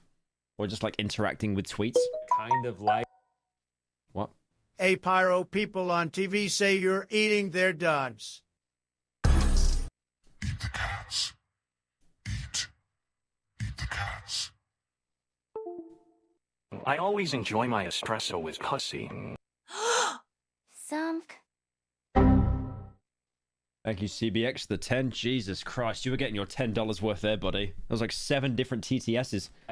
Isn't as good as a different show that I barely watch? Why is this how I'm spending my time? In this moment, I could have been doing anything else, and yet I chose to introduce this argument into my head? That can't be good long term, right? Like we can all agree that's probably not great for my brain. If you're like me and you've been struggling with the endless scroll, I do have a recommendation. I found this by accident while I was doing a video a couple years ago about dopamine fast. It's called Screen Zen, and it's free. I have it set up so it only gives me a few minutes at a time on each of the most poisonous apps that I hate but am addicted to. Yeah, I remember Jay Schlatt, when he was doing his weekly slap videos, that I still need to steal that from him. He did something called he bought an app called 1 Sec that basically blocks out certain apps. And I've used that, and that does actually help quite a lot, to be fair. So you can still pop in for a sec and get the feeling of being up to date, but then it'll grab you by the shoulders and yank you out before you get too sucked into the void. You still get a little bit sucked, but not all the way. But of course, I saved the most important issue for last. Video games are too big now, and I'm tired of pretending like they're not. We're actually having a bit of a resurgence with games being too big now. I mean, have you seen what's happened with Ubisoft now? Like, they're literally in the gutter. As a kid, the idea of an open world game blew my... I swear there was a call that got leaked of them like coping to investors, because the investors literally said, like, you're releasing 2 games right now that are both open world sandboxes. Like, do you not think they're going to compete?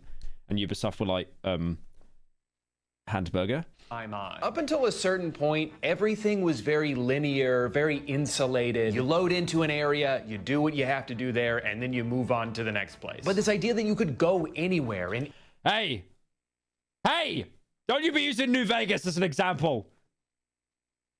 Any order. Little does he know, he will now have the entire trans community out for his head. What could be more immersive than a world that you could essentially live in? And boy, did I want to live in any other world than the one in which I played clarinet. What gay mods do you have on? What is that head bob? And got bullied by someone who also... Ew, sprinting? Ew. Ew. Normie. Played clarinet? You're not better than me. We're the same. To me... Pyro, you can buy collagen supplements which will help to retain your skin elasticity. Much love. Thank you, $1 for the 10. I will try that, thank you. Open world games felt like the culmination of every technological milestone. It felt like the future of gaming. And then, over time, it became the standard. It became what every game had to be. And then all of a sudden, it seemed like the goal shifted from making the best game to making the biggest game. I guess because it's easier to market something based on scale than to... Fallout New Vegas without sprinting makes me want to neck it. Not a purist. Disgusting. Disgusting muggle. Just come out and say, hey, the story's really good in this one, trust me. I started to get overwhelmed by games because of the seemingly endless... Thank you, Violet, for joining. ...list of tasks I needed to complete. The chores that I needed to do. And to be clear, I'm not talking about games like Crime Scene Cleaner. That's a great game. Okay, that game is actually really fun. I beat that off stream. That's actually... I beat myself off stream. That's a really good game. Okay, I don't mind chores when the game is... I don't know why, but like there's something in my brain that just clicks with that game. Chores. I'll play Power Wash Simulator all day. I played unpacking shortly after moving into this house, and I hadn't finished unpacking... That game was actually pretty fun, to be fair. ...in real life yet. My wife was not happy about that. What I'm specifically referring to is when games feel artificially padded with repetitive side quests. Another settlement needs our help. When there's like 7 different activities to do, but you just end up doing each of them. What is that? Is that the new Star Wars? 100 times. And as someone who goes into games with a completionist mindset, this is the quickest way to make me give up. Because I'll try to collect every item and go into every corner for like 20% of the... That's Rage 2, isn't it? Yeah, Rage 2. I never played that. Story until one day I just stop opening the game. Rage 1 looks so good, man. Like, it still holds up so much with the animations and stuff. Altogether. It's a shame that that game kind of fell off in the third act. Relieved by the massive weight now off my shoulders. I think there's a big reason why Elden Ring had such a big impact on me and so many other people. Thank you, Richard, for joining. Yes, you're in this staggeringly large open world littered with places to go and things to kill, but it's not in the form of just a bunch of exclamation points on your minimap. Almost everything you do in this game is motivated by, oh, that looks cool, I want to go over there. It's a feeling you should have while playing an open world game. It's that sense of wonder that has mostly been lost by all these cookie cutter taskathons. Also, I know he sounds like he's watched like 2 animes and now he's like a weeaboo, but yeah, no, he's actually spitting. Elden Ring perfectly encapsulates that kind of, I want to go over there and see something cool. Because like Hope County, I think he was using Far Cry 5. It's like, it's just so, it all looks the same. So they need to have those little markers and stuff everywhere. Do you remember Far Cry 3? You rescue, like, you take out an outpost and the Rakyat are like, another settlement needs our help, bro. The more bloated a game is with content, the more narrative dissonance there ends up being. Which of course only matters as much as you let it. But it's still really funny sometimes when the main questline of a game is trying to instill this sense of urgency, but at any given moment you can just go. He's got the Skyrim soundtrack playing right now. Isn't it crazy that that soundtrack is like nostalgic now? Like, it's such a good soundtrack. Fuck around for 15 straight hours. We've only got until midnight tonight to rescue my uncle, or they're gonna execute him. Hey, do you think there's anything cool in this cave over here? A compromise that works great for my brain is a semi-open world, like the 2 most recent God of War games. I like when there's enough optional side exploration that it still scratches that itch for me. I never actually played God of Soy. I know, like, the first one is really good, and then apparently the second one is just, like, padding heaven. Like, there's so much padding. Without it ever feeling like I'm missing out on this overwhelming amount of content by just wanting to streamline the story for a bit. I think it's okay for a game to be modest. Isn't that Dave the Diver? In scope. Just because the technology exists to procedurally generate 1,000... Yeah, Starfield is actually the perfect example of just slop game. And it doesn't mean we have to do that. Sometimes... God, how did they make Starfield so boring, man? It was actually so boring. They've added like a rover now into the game. So they're going to try and do the No Man's Sky thing where they slowly earn the rep back, but I don't know. Actually, let me check. Also, Simpsons Hit and Run base game. Starfield Steam charts. Maybe it's picked up a bit after the rover. Wow, that update really did not help that much. I mean, it's still a better average, I guess. They're getting like over 10k on peak. It's not that bad. It's still pretty fucking bad though. Damn, that's crazy how many people dropped that game. Yeah, Starfield is a game that I keep reinstalling every like month or so. I'll try it and I'll be like, this sucks. The technical limitations from previous generations actually made games better. I mean, it certainly made them more contained. It made them more approachable. I love going back and playing older games that only take a few hours to finish. I want to be able to...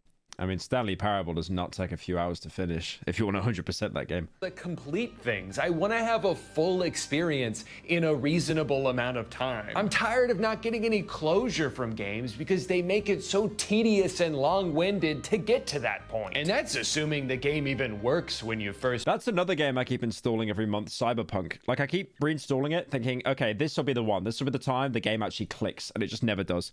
It's like a Monster Hunter. I played Monster Hunter World. I just couldn't enjoy it. I really wish I can get into it, but... Buy it, which chances are it won't. It's become so normalized for games to be unfinished and littered with bugs on release. Cyberpunk is very good. I know they just, like, fixed everything now.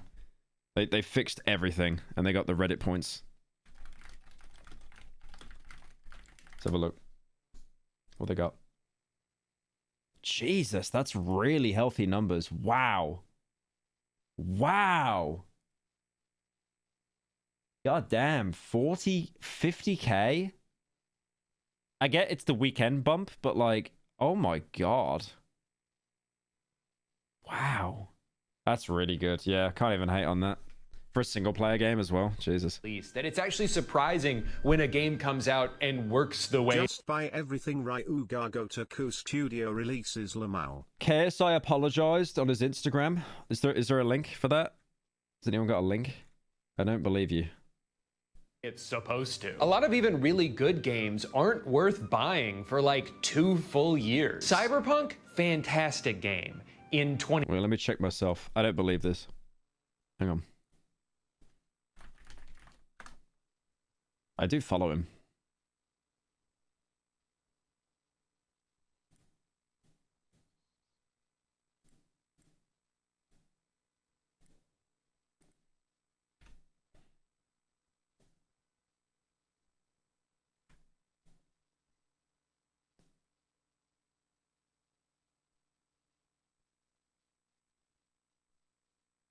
Oh, it's bait.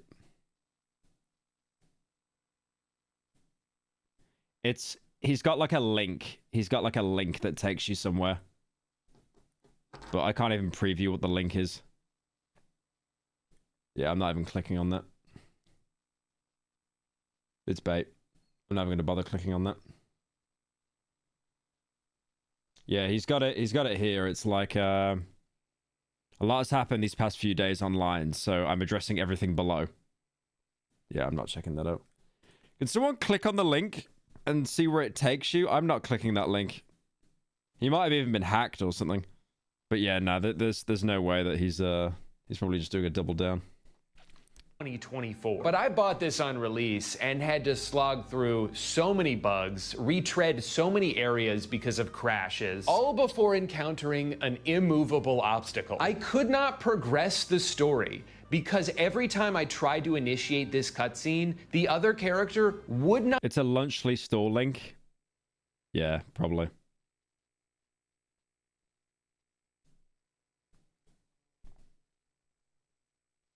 Probably.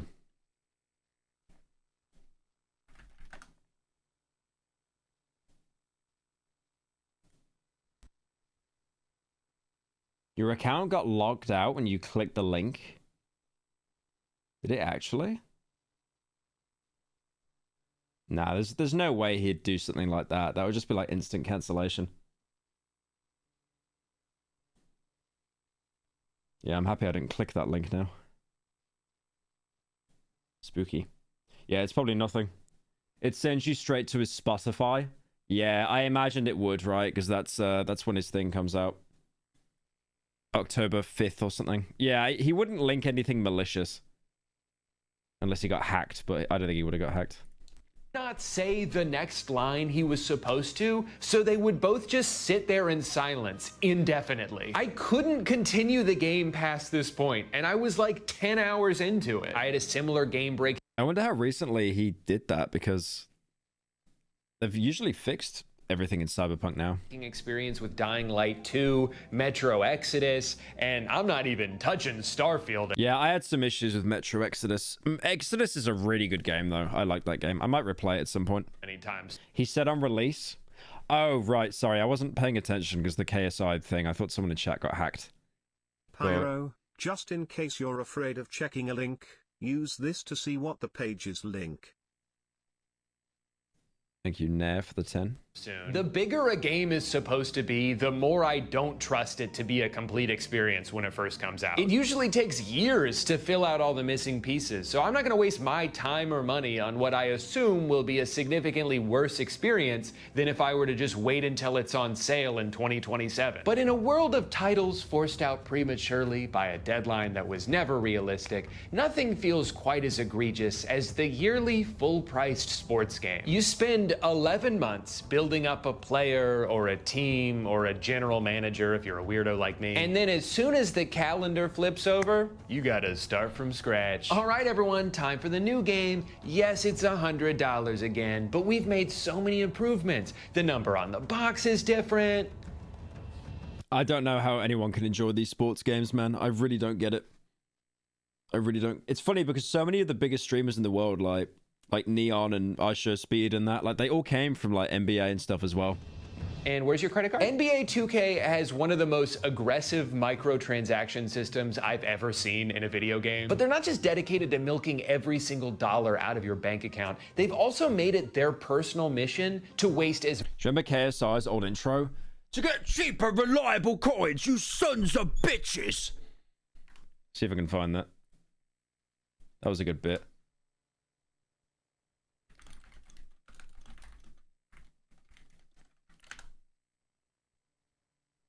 FIFA 15, the game that pretty much... Surely he's got it. Are you low on money? Do you want good players?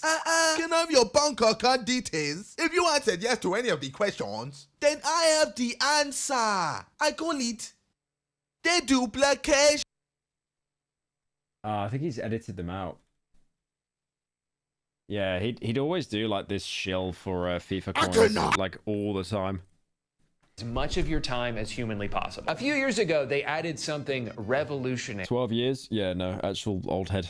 They turned the park into the city. Now, functionally, at its core, the city is just a mini. I kind of do wish I was young again, but then at the same time, it's like, no, because getting into YouTube now is like infinitely harder than what it was when I got in. Every physical... Like, I know for a fact I would not be able to get into YouTube now. Like, the landscape is way too saturated. Like, that is the only good thing about being an old head. Location that you have to trek to could have just been text on a screen and it would have been way more efficient to navigate. But that wouldn't be innovative. Innovation is when you have to jog a mile just to have Gatorade before your next game. Innovation is when you create something tedious so you can sell the solution to it. Man, aren't you guys tired of having to navigate this big stupid... Can you make your Steam library visible? You gave me $3, by the way, you little brokey. I mean, Dead Rising, Overwatch. I'm going to play this on stream at some point, by the way. This game is really, really good. Really, really good. Peak game there. Peak game. Very good game. Very good game. It's not a kink game. Very normal game. City we made, then buy a bike. It's $10, fuck you. Imagine if every time you turn on your computer, you had to make a little... Why does this look like the PS3, like, home library? Guy run across town just to go to the Gmail store. Oh shit, forgot my password. Gonna have to sprint over to City Hall. I feel like every single element of this... What game is that he's talking about? That's not NBA, right? Just could have just been a number on the boxes. There's no way that's Madden or NBA.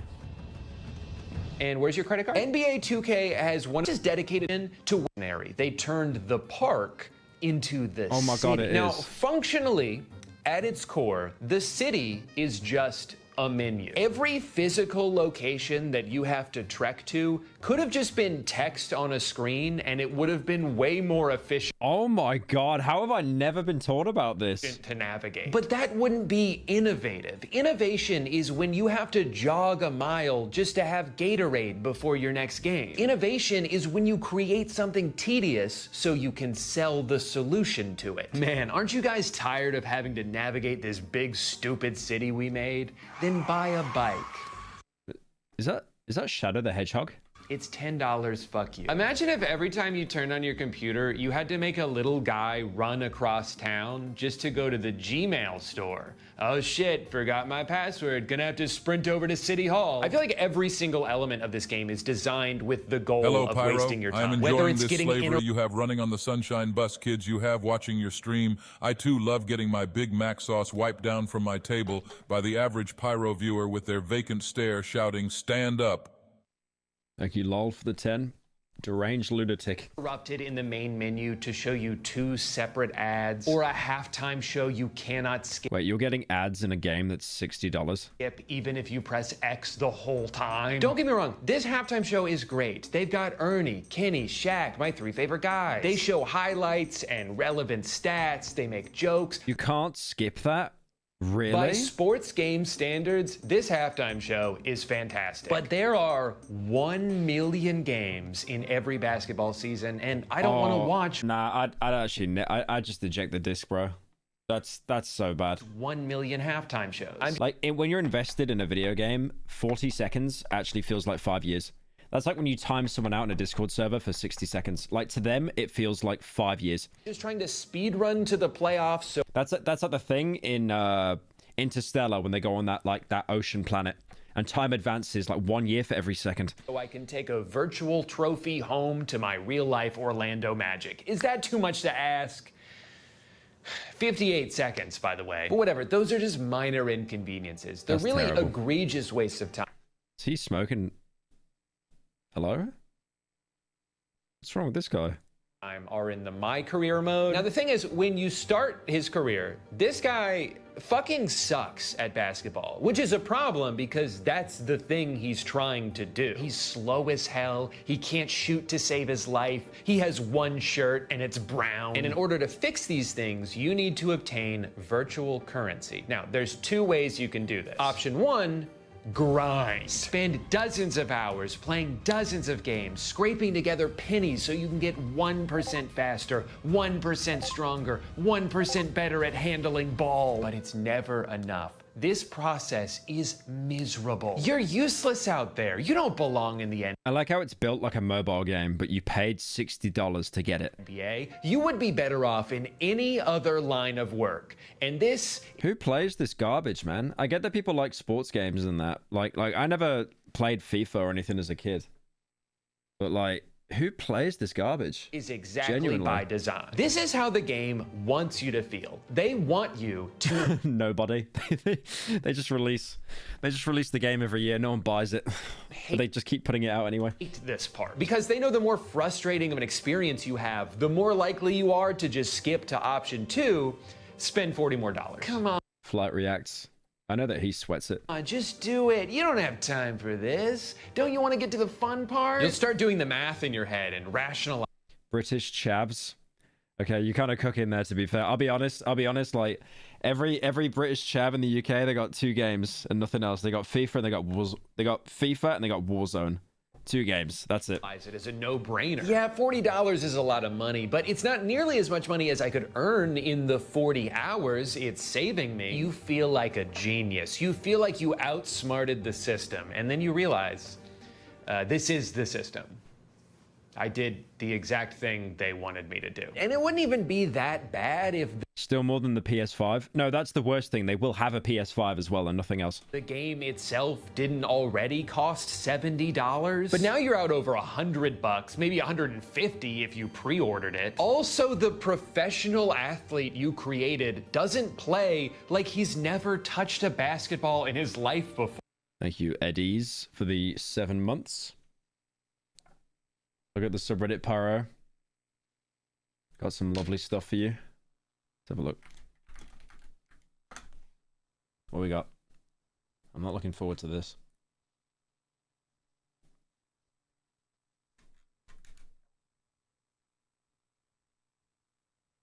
Right.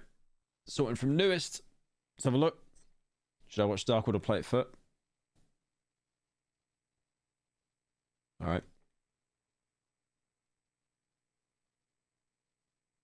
Congrats, Pyro. You're the best at making slop. Loving this game. And then negative games. Negative games. First. Pietrek alone. Pietrek has successfully made it into space. Yeah, I wish that would happen in the game.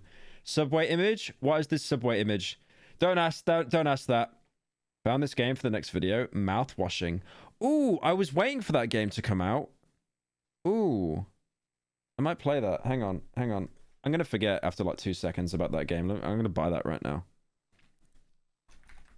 I was actually waiting for that to come out. I don't think it'll be main channel worthy, but I could probably play it on stream or something. It's amazing.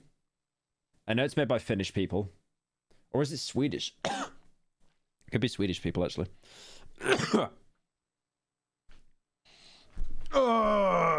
Right. Alright, I purchased the game. Alright, let's keep looking. No, it's enough. It's enough. And I've got all the natural ability in the world thanks to my genetics. And then you get to do it all again next year. This whole system of paying to skip a grind that has been intentionally designed to be insufferable has become way too common. Developers are purposely holding our time hostage, knowing we'll probably spend a few bucks to get some of it back. I feel like I remember I was really bored and I installed Clash of Clans and I spent like $400 on the game and I still don't know why I've done that. I have no idea why I made that decision. It was so stupid. Because I haven't touched the game since. I haven't touched it. like that's almost the entire actually just such a waste of money. Business model of MMOs. It's one of the reasons I stopped playing RuneScape after our lifelong on-off relationship. I kept having to fight the urge to spend a few bucks on gold because the alternative was earning it in the game, but then I'd have to play the game. And I don't want to do that. I just want to play the end of the game. How long does it take to get there? 2,500 hours. Imagine how many times you could have sex in between that. Imagine how many dates you can go on. Imagine how many relationships you could form in 2,500 hours. The average college student spends 1,700 hours studying for their bachelor degree. Oh. Well, I guess this is where I live now. In conclusion, life is short and your time is precious. You could get a degree?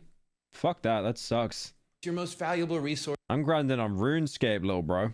And you should treat it that way because unfortunately, no amount of it is guaranteed. And I just hate seeing how much it's become commodified, how companies have figured out ways to steal as much of it as they can from us. You can't even pause a fucking movie anymore without having your attention demanded. I know you're just getting up to pee, but if you could please scan this. Have you heard about the game World of Horror? And have you heard of the World of Fatties mod?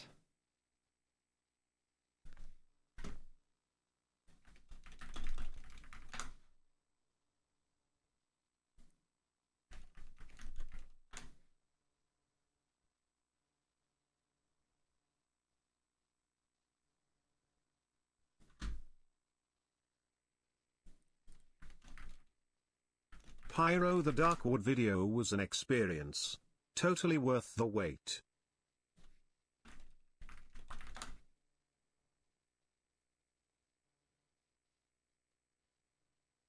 Right, I know what I'm doing with my evening. This QR code, we got a lot of interesting information about Lysol wipes. The way our attention gets pulled in every direction at all times also makes me feel like I should be multitasking always. The Darkwood video was an experience.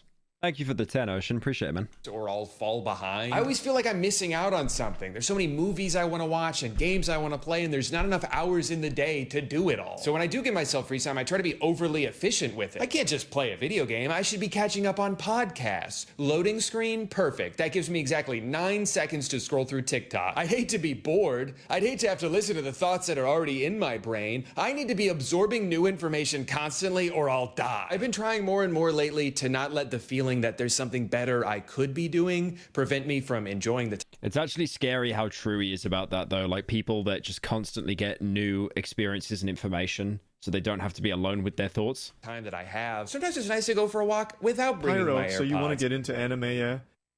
I don't watch anime, but here's some. To love are you? High School DxD. My Domestic Girlfriend. Redo of Healer. These are all normal animes. Don't believe you for a second. Don't believe you for a second. I can see chat like having a panic attack that you said those names. There's still plenty of stuff to listen to. Birds, cars, 1 billion cicadas making the world's loudest sound. I don't need to min-max content consumption. In fact, I probably... It is scary though. Like, I feel like personally my brain is so rotted. Like, whenever I go, like, I've been trying to get a run in every day this week, like after I work out, even though it's left me super exhausted. But like, unless I've got my AirPods in listening to music, I can't run on the treadmill. I physically can't. I get so bored. I noticed as well, like, I'm trying to do 5K every day, right? What I do is like, I have this little flannel that's used to like wipe sweat off, but I use it and I pin it up against the machine to hide the numbers, to hide the distance, and to hide how long I've been running. Because I'll just keep checking it every second. It's just that kind of like trying to unlink your brain so you're not checking something every second. Probably shouldn't be doing that. I don't think prioritizing constant small hits of dopamine, hoping it all adds up to something meaningful, is the secret to being happy. The secret to being happy is gambling. I smoke when I walk? No, I didn't say that. I didn't say that, little bro. Nobody's ever had a bad time in a casino. This is free. So how do you make money? The advertisers cover the cost of the TV. This. So this is an ad. This is always on. Whatever you're watching, we're able to monetize using the bottom device. Okay, so check this out. So there's a Pizza Hut ad right there. We literally are now on pizzahut.com, and we can order a pizza. Wow. I mean, if the TV's free, which it isn't, that'd be kind of cool. How much for the towel? Shut up. I don't use it. Right, I'm gonna end stream. But tomorrow I'm gonna do a long stream. Hopefully do some Sharpwood, Fear and Hunger as well. I'm tired. You can tell I'm tired. I'm getting my words mixed up. Actual dementia patient. But yeah, I'll catch you guys later. We will do Fear and Hunger tomorrow. I want to stream early tomorrow. Get like, you know, pretty much a whole day of streaming done. So yeah, I'll catch you guys later. Have a good evening. Bye bye.